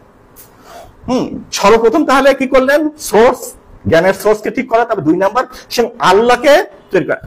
মানে আমাদের কাছে সবচেয়ে সৃষ্টির শ্রেষ্ঠ তৌহিদের বই আছে, সেটা সাদুকের তৌহিদ বই। এবং এত কঠিন একটা বই, ইমামে জামান আসার আগ পর্যন্ত এই বইটাকে ব্যাখ্যা করা আসলে সম্ভব না আর কি। সাদুক তৌহিদ সম্পর্কে যতগুলো হাদিস আছে সবগুলো এখানে সংকলন করেছেন মারহুম শেখ সাদুক। এই বইটা হচ্ছে মানে আমাদের তৌহিদের হচ্ছে সবচেয়ে নির্ভরযোগ্য, সবচেয়ে সমৃদ্ধ বই। এবং যদি এটা স্বয়ং ইমামের কাছ থেকে শিক্ষা পাওয়া যেত আর কি, কারণ ইমাম অনেক যে মানে আমি অনেকগুলো উদাহরণ দিতে পারতাম, সেগুলো আমি যাচ্ছি না আর কি, যেটা আল্লাহর চেহারা কিয়ামতের দিন দেখা যাবে, তারপরে এগুলো যেগুলো বিভিন্ন জিনিসগুলো আছে আর কি, সেগুলো সবগুলো এখানে সুন্দরভাবে ব্যাখ্যা করা আছে। ভাগ্যের বিষয় ইমাম আমাদের কি হচ্ছে, ভাগ্যের বিষয় আমর বাইন আমরাইন, যেখানে একদিকে কাদরিয়া, তারপরে মুরজিয়া, আশায়েরা, খাওয়ারেজ, মুতাজিলা, সব বিভিন্ন ধরনের যে তরিকা মানে ফেরকা তৈরি হয়েছিল, প্রত্যেকটা হচ্ছে একটা আরেকটার বিপরীত। যেমন যারা মুতাজিলা, সেখানে মানে আল্লাহর একেবারে কোনো হস্তক্ষেপই নাই, মানুষ সম্পূর্ণরূপে স্বাধীন। আবার এদিকে আশারীরা, ওরা কি বলা শুরু করে, ওরা বলে যে আল্লাহ সবকিছু করেন, মানুষ একেবারে ইমাম সেখানে আমর বাইন আমরাইনের যেটা বিষয় বলেছেন আর আয়াতুল যাবতীয় একটা সুন্দর উদাহরণ দেন। উনি বলেন যে লা হাওলা ওয়ালা কুওয়াতা ইল্লা বিল্লাহ। লা হাওলা ওয়ালা কুওয়াতা ইল্লা বিল্লাহ মানে কি? আল্লাহ তো বলেন লা হাওলা ওয়ালা কুওয়াতা ইল্লা বিল্লাহ, বলেন না কেন? যদি বলতো লা হাওলা ওয়ালা কুওয়াতা ইল্লা বিল্লাহ, তাহলে আল্লাহ ছাড়া বান্দাদের কোনো ক্ষমতাই নাই। আল্লাহ কেন বলেন লা হাওলা ওয়ালা কুওয়াতা ইল্লা লিন-নাস? যদি বলতো লিল্লাহ লিন-নাস, মানুষের মাধ্যমে, মানুষের, তাহলে মানুষের সব একেবারে অ্যাবসলিউট পাওয়ার দেওয়া হয়েছে। আল্লাহ কি বলছেন, লা হাওলা ওয়ালা কুওয়াতা ইল্লা বিল্লাহ, মানে আল্লাহর শক্তিতে সবাই সবকিছু করে। এখানে এই যে আমর বাইনের আলমায়ের এই বিষয়টা ইমাম ওই জায়গায় স্পষ্ট করেছেন। তারপরে আমাদের যে মানে আল্লাহ যে জালেম না, এটা যে আমাদের কর্মের ব্যাপারে যে স্বাধীনতার পরিধি কি, আমরা কি আসলে আল্লাহর ক্ষমতার বাইরে যে যাই কিনা, কি ক্ষমতার মধ্যে থেকে কাজগুলা করি? মুতাজিলা কি বলে যে আল্লাহ ক্ষমতা একেবারে আমাদের উপর নাই আর কি। এই জন্য কোন ভালো কাজ করা, মন্দ কাজ করা, যেটা আমরা বলছি যে বুদ্ধিবৃত্তির মধ্যে সব ভালো এবং মন্দকে আমরা নির্ণয় করতে পারি। হ্যাঁ, ভালো মন্দকে আমরা নির্ণয় করে এটাকে আমরা আল্লাহর পক্ষ থেকে লাভ করেছি। মানে আকল তো আল্লাহ পাকে, বিবেক আমাদেরকে আল্লাহ নিজে দিয়েছেন আর কি, এটা তো আল্লাহ আমাদেরকে দিয়েছেন আর কি। এখন যে আমাদের প্রত্যেকটা কর্ম ক্ষেত্রে আমাদের যে স্বাধীনতা আছে, এক্ষেত্রে আমাদের স্বাধীনতা থেকে আল্লাহর স্বাধীনতার সাথে মানে আল্লাহর ইয়েকে ভায়োলেট করতে পারি কি আমরা, ইচ্ছাকে? এই জন্য এখানে মানে ওয়াজিব মিনাল্লাহ, ওয়াজিব আলাল্লাহ। ওরা কি বলে, মানে সুন্নিরা কি বলে, এই যে আশারীরা, আল্লাহ ইচ্ছা করলে ইয়াজিদকে বেহেশতে দিতে পারে এবং মানে এটা কোনো জুলম হবে না আর কি, বেহেশতে দিতে পারে। ইমাম হোসেনকে নাউজুবিল্লাহ ইচ্ছা করে জাহান্নামে দিয়ে দিতে পারে, এটাও সেটা জুলম হবে না আর কি। এটা হচ্ছে আশারীদের কথা। মুতাজিলারা কি বলে, মানে এটা মুতাজিলারও অস্বীকার করে, শিয়ারও অস্বীকার করে। মুতাজিলার ইয়েরা কি বলে, ইয়েরা কি বলে, এই মুতাজিলারা বলে যে আল্লাহ করতে বাধ্য, আল্লাহ ইয়াজিদকে জাহান্নামে দিতে বাধ্য, ইমাম হোসেনকে বেহেশতে দিতে বাধ্য। হ্যাঁ, তাহলে ওয়াজিব আলাল্লাহ, মানে আল্লাহর উপর একটা আরোপিত হয়ে যায়। কিন্তু আমাদের ইমামরা এসে বলছেন ওয়াজিব মিনাল্লাহ, আল্লাহ এরকম না, আল্লাহ জালেম না, আল্লাহ হাকিম, সেজন্য আল্লাহ এটা করতেই পারেন না, যেহেতু হাকিম, কিন্তু তার পাওয়ার কি এক্ষেত্রে প্রশ্নের সম্মুখীন হয় না। তো এই যে ইমামরা সূক্ষ্ম, আমি শুধুমাত্র মানে এরকম অনেকগুলো বিষয় আমি নিয়ে আসছিলাম ইমামতকে প্রতিষ্ঠার ক্ষেত্রে ইমামরা কি করেছেন সেগুলোর যে উদাহরণগুলো আছে কোরআনের, এমন সব আয়াত থেকে ইমামরা ইমামতের বিষয়টা এনেছে যেটা একেবারে আশ্চর্য, কারণ মাথার মধ্যে আসে না সাধারণত। ইমাম বলছেন যে তোমাদেরকে আল্লাহ, তোমাদেরকে কে অধিকার দিয়েছে যে মানে গাছ, মাটি থেকে গাছ বের করবা, মাটি থেকে গাছ বের করো অধিকার তোমাকে, এর সাথে ইমামতের সম্পর্ক কি? ইমাম ওই যে এটা আপনার তহলগুলোর মধ্যে দেখবেন, ইমাম ওখানে বলছেন যে এখানে তোমাদের অনুমতি দেয় নাই, মানে হচ্ছে তোমাদের নিজেরাই ইমাম নিযুক্ত করার ক্ষমতা দেয় নাই। কিংবা যেখানে উনি বলছেন যে রাব্বুকা ইয়াখলুকু মা ইয়াশাউ ইয়াখতারু মা কানা লাহুল খিয়ারা, আল্লাহ যা ইচ্ছা তা সৃষ্টি করেন, যা ইচ্ছা তিনি মনোনীত করেন, মা কানা লাহুল খিয়ারা। এক্ষেত্রে তোমাদের এই আয়াতটা সবচেয়ে বেশি স্পষ্ট দলিল যে ইমাম নিযুক্ত করার ক্ষমতা কারো নাই। ইমাম এই আয়াতটাকে নিয়ে এসে এই যে অথচ এই আয়াতটা অন্য একটা আয়াতের বলছি, সেখান থেকে কেউ বাহ্যিকভাবে এটা তার মাথার মধ্যে আসে না। কিন্তু মুতলাকান আমি প্রথমে ইমাম সাদেক আলাইহিস সালামের কাছে এটা দেখেছি আর কি, তোয়াফুল করে। পরে আশ্চর্য হয়েছে যে হযরত ফাতেমা যারা সালামুল্লাহ আলাইহা এটা আগে বলেছেন একই কথাটা। আমি শুধু জামাতের ব্যাপারে আসি, শিয়াদের মানে ইমামরা, আমি শুধু যেগুলো শিয়াদের অবস্থার খবর নেওয়া, তাদের চরিত্রগত উন্নয়নের জন্য দরিদ্র শিয়াদের খোঁজ খবর নেওয়া, শিয়াদেরকে এমন ভাবে তিনি সংগঠিত করতেন যাতে কোনো দরিদ্র শিয়া যাতে অভুক্ত অবস্থা না, কোন দরিদ্র শিয়া যাতে তাদের মেয়েরা, বিবাহযোগ্য মেয়েরা যাতে বিবাহের ইয়ে না থাকে। ইমাম নিজের যে এগুলো শিয়া যাদেরকে দায়িত্ব দিন, ইমাম খোঁজ খবর নিয়ে পুরো শিয়া সমাজকে ইমাম এভাবে নিয়ন্ত্রণ করতেন যাতে তারা একটা সংঘবদ্ধ ইয়ে থাকে। তারপরে জালেমদের সাথে মানে সাহায্য করা থেকে বিরত রাখতেন। আবার একই ইমাম নাজ্জাশী যখন আর কি ক্ষমতায় গিয়েছে, নাজ্জাশী হচ্ছে ইমাম কি বলে আহওয়াজ, এই ইয়ের সময় আর কি, ইমাম সাদিক আলাইহিস সময় আহওয়াজের গভর্নর হয়েছিল আর আব্বাসী খলিফার পক্ষ থেকে। সেখানে গভর্নরশিপের সময় সেখানে ইমামকে যখন সে জানিয়েছে যে আমি গভর্নর হয়েছি আর কি বনি আব্বাসের, ইমাম বলছেন যে আমি একদিকে খুশি হয়েছি, একদিকে দুঃখিত হয়েছি। আশ্চর্যের বিষয় না? ইমাম বলছে একদিকে খুশি হয়েছি, তখন সে আবার প্রশ্ন হচ্ছে ইমাম কোনটা হবে, আমি তো বুঝলাম না।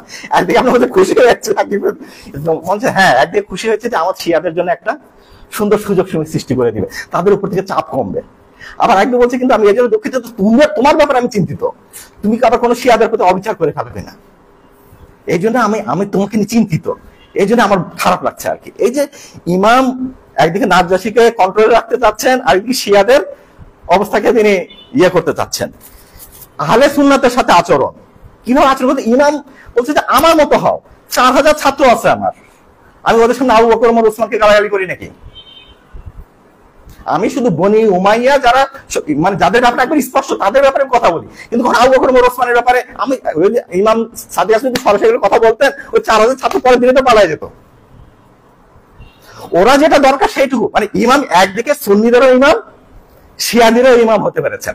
কিসের জন্য? উনি এমন একটা পন্থা অবলম্বন করেছেন, আপনি ইমাম নিজে বলছেন আমার মতো হও তোমরা, তারপর করণীয় বিষয় এখানে বলছেন, আমি লিখেছিলাম কিন্তু এখন বলার সুযোগ নাই। তারপরে ইমাম এখানে যে শিয়াদের ব্যক্তিগত মানোন্নয়নের জন্য কি কি করেছেন এটা আরেকটা দিক।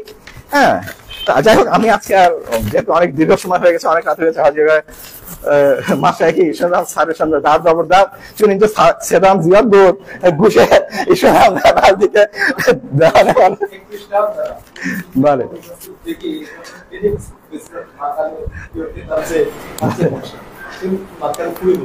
بله خواهش می‌کنم انشالله ما در آینده مجله خواهیم داشت اونجا از مقاله آقای انور کبیر هم استفاده می‌کنیم انشالله.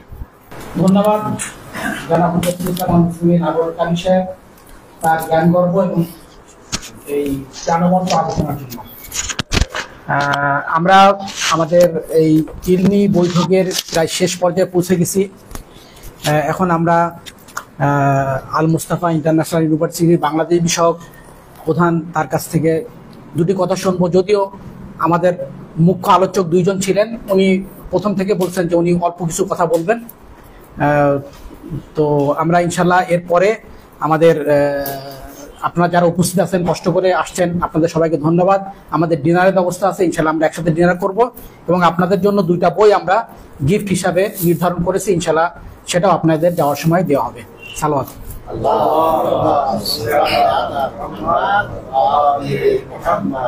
تقدم کنیم از دوستان سوالی ندارن از آیان؟ سوال انشالله در لابلای شام بشه. تقدم کنیم از نماینده محترم جامعه مصطفی العالمیه در امور بنگلادش که واقعا زحمت کشیدن برای تشکیل این جلسه، خیلی به من تشویق کردن. واقعا راهنمای ایشون بود که باعث تشکیل این جلسه شدیم که الحمدلله اثرات این هم در آینده خواهیم داشت و همچنین جلسه هم در آینده از علمای دیگر هم استفاده می شود. تقاضامندیم که انشالله از صحبت‌های شما هم استفاده کنیم که بهره‌مند بشیم انشالله. بفرمایید. السلام علیکم و رحمت الله و برکاته. بسم الله الرحمن الرحیم. الحمد لله رب العالمین و الصلاة و السلام علی سیدنا و مولانا ابو القاسم المصطفى محمد. اللهم صل علی محمد و علی اهل بیت الطیبین الطاهرین المعصومین المکرمین سیما بقیة الله فی الارض. الحمد لله الذي هدانا لهذا و ما كنا لنهتدی لولا ان هدانا الله. خدا رو شکر می‌گذاریم که به ما این توفیق و ارزانی داشت که این جلسه مبارک و جلسه علمی رو به برکت وجود امام جعفر صادق علیه السلام برپا بکنیم. খোদার আলহামদুলিল্লাহ, আল্লাহ রাব্বুল আলামিনের দরবারে আমরা শুকর করছি যে ইমাম সাদিক আলাইহিস সালামের বরকতে এবং তার শাহাদাতের এই দিনগুলোকে সামনে রেখে এত সুন্দর একটা ইলমি বৈঠকের আয়োজন করতে পেরেছি। شهادت امام جعفر صادق علیه السلام برای ما در واقع یک زایعه بزرگی در تاریخ اسلام بود و همچنان هست. ইমাম সাদিক আলাইহিস সালামের শাহাদাতটি ইসলামের ইতিহাসে যেমনভাবে বেদনাদায়ক ছিল, ঠিক তেমনি এই বেদনা আমরা বহন করে যাচ্ছি। و این شهادت و این عروج ملکوتی اون بزرگوار رو خدمت همه عزیزان تسلیت و تعزیت عرض می‌کنم. ইমাম সাদিক আলাইহিস সালামের এই মর্মান্তিক শাহাদাতকে আপনাদের এখানে উপস্থিতি সবাইকে আন্তরিক সহানুভূতি জ্ঞাপন করছি। تشکر می‌کنیم از سروران عزیز جناب حجت الاسلام والمسلمین آقای دکتر منیر حسین و همچنین حجت الاسلام والمسلمین جناب دکتر انورالکبیر که مسئولیت علمی و در واقع افاضه علمی این جلسه رو به عهده گرفتن. ধন্যবাদ এবং কৃতজ্ঞতা জ্ঞাপন করছি জনাব হুজ্জাতুল ইসলাম ওয়াল মুসলিমিন ডক্টর মনির হোসেন খান এবং ডক্টর হুজ্জাতুল ইসলাম ওয়াল মুসলিমিন ডক্টর আনোয়ারুল কবির সাহেব, যারা এই ইলমি বৈঠকের ইলমি আলোচনার দায়িত্ব অত্যন্ত সুন্দরভাবে তারা পালন করলেন। واقعا برگزاری همچین جلسات علمی پیرامون زوایای زندگی اهل بیت علیهم السلام مخصوصا در کشوری مثل بنگلادش خیلی لازم و ضروری هست. বাস্তবিক অর্থে এই ধরনের ইলমি আলোচনা বিশেষ করে বাংলাদেশের মতো একটা আহলে বাইতের অনুসারী মহলে অত্যন্ত জরুরি এবং প্রয়োজনীয় বিষয়। متاسفانه خیلی از شیعیان ما نسبت به معرفت اهل بیت علیهم السلام فقیر هستند. দুঃখজনকভাবে আমাদের শিয়া সমাজে অনেকেই আহলে বাইতের মারিফাত থেকে, আহলে বাইতের শিক্ষা থেকে তারা অনেক ভাবে দূরে আছে এবং বঞ্চিত। و در جامعه بنگلادش که اکثرا اهل سنت هستند رفتار و کردار و سخن این شیعیان بیانگر و منعکس کننده نظام معرفتی شیعه هست. বিশেষ করে বাংলাদেশের যারা অধিকাংশ লোকেরাই আহলে বাইতের প্রতি মহব্বত পোষণকারী, সেই সমাজে আমাদের শিয়া মাযহাবের লোকদের আচার আচরণ, তাদের ব্যবহারগুলো শিয়া মাযহাবের আদর্শের একটা পরিচয় বহন করে। از این جهت هست که از زاویه دید اهل سنت وقتی شیعیان بنگلادش رو نگاه میکنیم اونها احساس میکنن که شیعیان شیعه یعنی امام حسین و عزاداری. এই কারণে আমরা দেখতে পাই যে অনেকে যারা সুন্নি মহল, আমাদের সুন্নি সংখ্যাগরিষ্ঠ দেশের যখন মানে সুন্নি মাযহাবের লোকেরা শিয়াদের প্রতি লক্ষ্য করে, তারা এমন একটা বিবেচনা করে, কারণ আমাদের কার্যক্রমে যে শিয়া অর্থাৎই ইমাম হুসাইন এবং ইমাম হুসাইনের আজাদারি, ইমাম হুসাইন কেন্দ্রিক। شما الان از اهل سنت سوال بکنید که به نظرتون شما شاخصه های شیعه چیست؟ আমরা যদি সুন্নি মাযহাবের কাউকে প্রশ্ন করি যে শিয়াদের বিশেষ বৈশিষ্ট্যগুলো কি, هیچ خبری از امام حسن مجتبی ندارن. তাহলে দেখতে পাবো যে তারা ইমাম হাসানে মুজতাবার তেমন কোনো জীবনে কর্ম সম্পর্কে তারা অজ্ঞ। از امام رضا علیه السلام و اون در واقع عیون اخبار رضا علیه السلام، اعتقادات و کلام امام رضا علیه السلام چه اطلاعی دارن؟ তাহলে আমরা এমনও দেখতে পাবো যে ইমাম রেজা আলাইহিস সালামের যে উলুমে আহলে বাইত যাকে বলা হয়, সেই ইমাম রেজা আলাইহিস সালামের জ্ঞানের কিছুই আমরা লক্ষ্য করি না। امام جعفر صادق علیه السلام هم به جای خود. ইমাম জাফর সাদিক আলাইহিস সালামের বিষয়টাও এমনই। نظام و گستره معرفتی شیعه در نگاه اهل سنت در کشورهایی که اهل سنت اکثریت هستند کاملا مخفی و پنهان و مقفول العنه قرار گرفته. বিশেষ করে ইমাম সাদিক আলাইহিস সালাম এবং অন্যান্য ইমামদের যে ইলমি ভান্ডার রয়েছে, যে ইলমি জ্ঞান, যে বিস্তৃত জ্ঞান, সেগুলো কিন্তু আমাদের সুন্নি সমাজে এই সম্পর্কে আমরা খুবই অজ্ঞ এবং অভাব বোধ করি। علتش هم انعکاسی است که ما از شیعه در بین این جامعه بروز میدیم و ظهور میدیم. এর কারণ এটাই যে আমরা যারা শিয়া সমাজ, আমরা কিন্তু আমাদের আচার আচরণে, আমাদের কর্মপদ্ধতির মাধ্যমে এটাই আমরা প্রকাশ করে থাকি। لذا این جلسات و در واقع بحث‌های علمی و بحث‌های معرفتی خیلی میتونه کمک بکنه برای بنیان‌های شیعه و در واقع اعماق نظام معرفتی شیعه در جامعه بنگلادش. এই কারণে এই ধরনের আজকে আমাদের যে আলোচ্য বিষয় বা এই ধরনের বৈঠকগুলো, এই ধরনের অনুষ্ঠানগুলো আমাদের সমাজে আহলে বাইতের যে বিস্তীর্ণ জ্ঞান, সেটা বিস্তারের ক্ষেত্রে সহায়ক ভূমিকা রাখবে। وقتی ما به اونها میگیم که بزرگ شما ابو حنیفه و مالک، که باز دوباره مالک به نحوی استاد شافعی و استاد احمد حنبل بود، اینها شاگرد امام جعفر صادق علیه السلام بودن و افتخارشون در زندگی این شاگردی بود. اونا تعجب میکنن যখন আমরা তাদেরকে বলবো যে আপনাদের ইমাম আবু হানিফা এবং ইমাম মালিক, তারা ইমাম সাদিকের শাগির্দ ছিলেন, এবং বিশেষ করে ইমাম মালিকের থেকে ইমাম শাফি এবং ইমাম হাম্বলিও তারা ইমাম মালিক থেকে তারা শিষ্যতা গ্রহণ করেছে, তারা সবাই আমাদের ইমাম সাদিক আলাইহিস সালামের শিষ্য ছিলেন। اصلا حضرت علی علیه السلام رو اهل سنت اینجا از چه زاویه میبینن؟ তারা আসলে মানে তখন অবাক বোধ করবে, এবং তারা এই ক্ষেত্রে কি দৃষ্টিভঙ্গি মানে রাখে? آیا با گفتار و معارف حضرت علی علیه السلام آشنا هستن؟ তারা কি আমির আল মুমিনিন আলাইহিস সালামের জ্ঞানের সাথে পরিচিত, তার জ্ঞান গরিমার সাথে তারা কি মানে পরিচয় রাখে? آیا چیزی از ادعیه امام سجاد و اون معارف بسیار بسیار گسترده و عمیقی که در صحیفه سجادی هستش اصلا آشنا هستن؟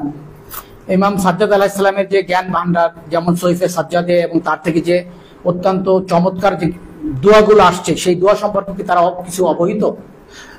از مردم توقعی نداریم، از علما و فضلای اهل سنت. আমরা আসলে মানে সুন্নি সমাজের লোক, সাধারণ লোকদের কাছে আমাদের তেমন আশা নেই, কিন্তু তাদের আলিমদের কাছে এই ক্ষেত্রে কিন্তু আমাদের একটা আশা ছিল। ما بارها با فضلا و علمای اهل سنت در اینجا و در جاهای دیگه جلسه داشتیم.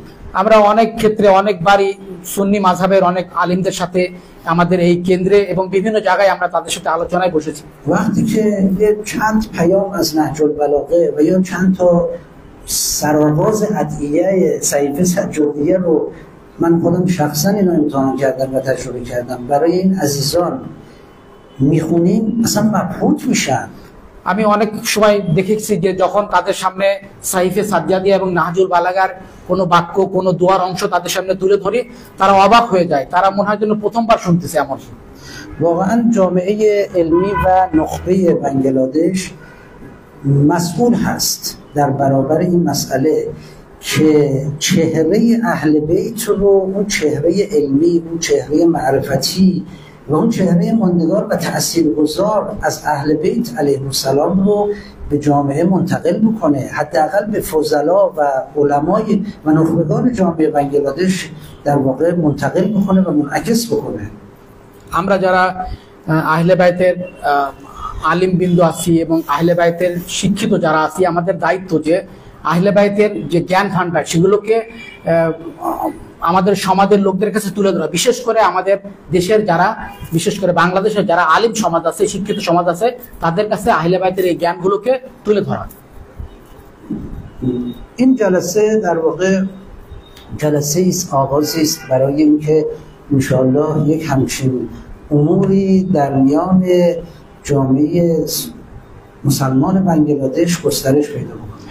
আজকের আমাদের এই ইলমি বৈঠকটি এটা একটা সূচনা পর্ব আর কি। ইনশাআল্লাহ আগামীতে এই ধরনের বৈঠকের মাধ্যমে, ইলমি আলোচনার মাধ্যমে আমরা আহলে বাইতের উলুমগুলোকে, জ্ঞানগুলোকে আমরা আমাদের সমাজে, বাংলাদেশের সমাজে বিস্তারের জন্য আমরা চেষ্টা চালাবো। ما از عزیزانی که مطالب علمی این جلسه رو به عهده داشتن واقعا تشکر میکنیم و امیدواریم که انشاءالله در جلسات آینده که حتما باید برگزار بشه و مستمرا ادامه پیدا بکنه، همه عزیزان و عزیزان دیگه مشارکت بجویند و انشاءالله مطالب علمی و مباحث معرفتی رو در جامعه القا بکنند و منعکس بکنند. আমি আজকের আমাদের এই ইলমি বৈঠকের দুইজন ইসলামিক স্কলার যারা অত্যন্ত সুন্দরভাবে তাদের আলোচনাগুলো উপস্থাপন করলেন, তাদের প্রতি আমি কৃতজ্ঞতা জ্ঞাপন করতেছি এবং ইনশাআল্লাহ আগামীতে আমাদের এই ধরনের আরো বৈঠক অনুষ্ঠিত হবে, সেগুলোতেও আপনাদের অংশগ্রহণ এবং সেই বৈঠকগুলোর মাধ্যমে যাতে আমরা আহলে বাইতের জ্ঞানগুলো বিস্তার সাধন করতে পারি সেই আশাবাদ ব্যক্ত করি। همچنین تشکر میکنیم از کلیه عزیزان و حضار محترم و فرهیختگان مکرم که در این جلسه حضور پیدا کردند و علیرغم سختی رفت و آمد در این ساعت حضور پیدا کردند و این نشانه عشقشون به معارف اهل بیت هست. একই সাথে আমি উপস্থিত সকলের প্রতি কৃতজ্ঞতা এবং ধন্যবাদ জ্ঞাপন করতেছি। আপনাদের কর্মব্যস্ততার মধ্যেও এই ঢাকা শহরের ট্রাফিক জ্যাম উপেক্ষা করেও আপনারা এই ইলমি বৈঠকে উপস্থিত হয়েছেন, এটা আহলে বাইতের প্রতি আপনাদের ভক্তি এবং মহব্বতের একটা নিদর্শন স্বরূপ। و همچنین تشکر میکنیم از برادر عزیزمون جناب آقای میزان الرحمن که مسئولیت و مدیریت این جلسه به عهده ایشان و دیگر قسمت‌های نمایندگی جامعه مصطفی برای تدارکات و پشتیبانی یک همچین جلسه فخیم و محترمی. تشکر میکنیم از همه عزیزان که دست به دست هم دادن و این جلسه اهل بیتی تشکیل شد.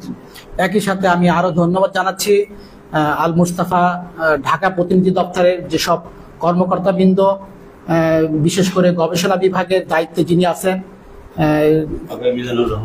আগাই মিজানুর রহমান, আমি বলতে চাচ্ছিলাম না, আগাই মিজানুর রহমান, আমি তাদের সকলের প্রতি কৃতজ্ঞতা জ্ঞাপন করতেছি।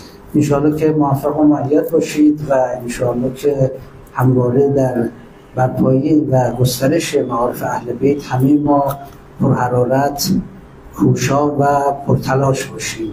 ইনশাআল্লাহ আল্লাহ রাব্বুল আলামিনের কাছে দোয়া করি আমরা যাতে সবাই এই উদ্দেশ্যে এবং লক্ষ্যে যাতে সফলকাম হতে পারি এবং আল্লাহ রাব্বুল আলামিন যেন আমাদের চেষ্টাগুলোকে কবুল করেন। والسلام عليكم ورحمة الله وبركاته. اللهم صل على محمد وعلى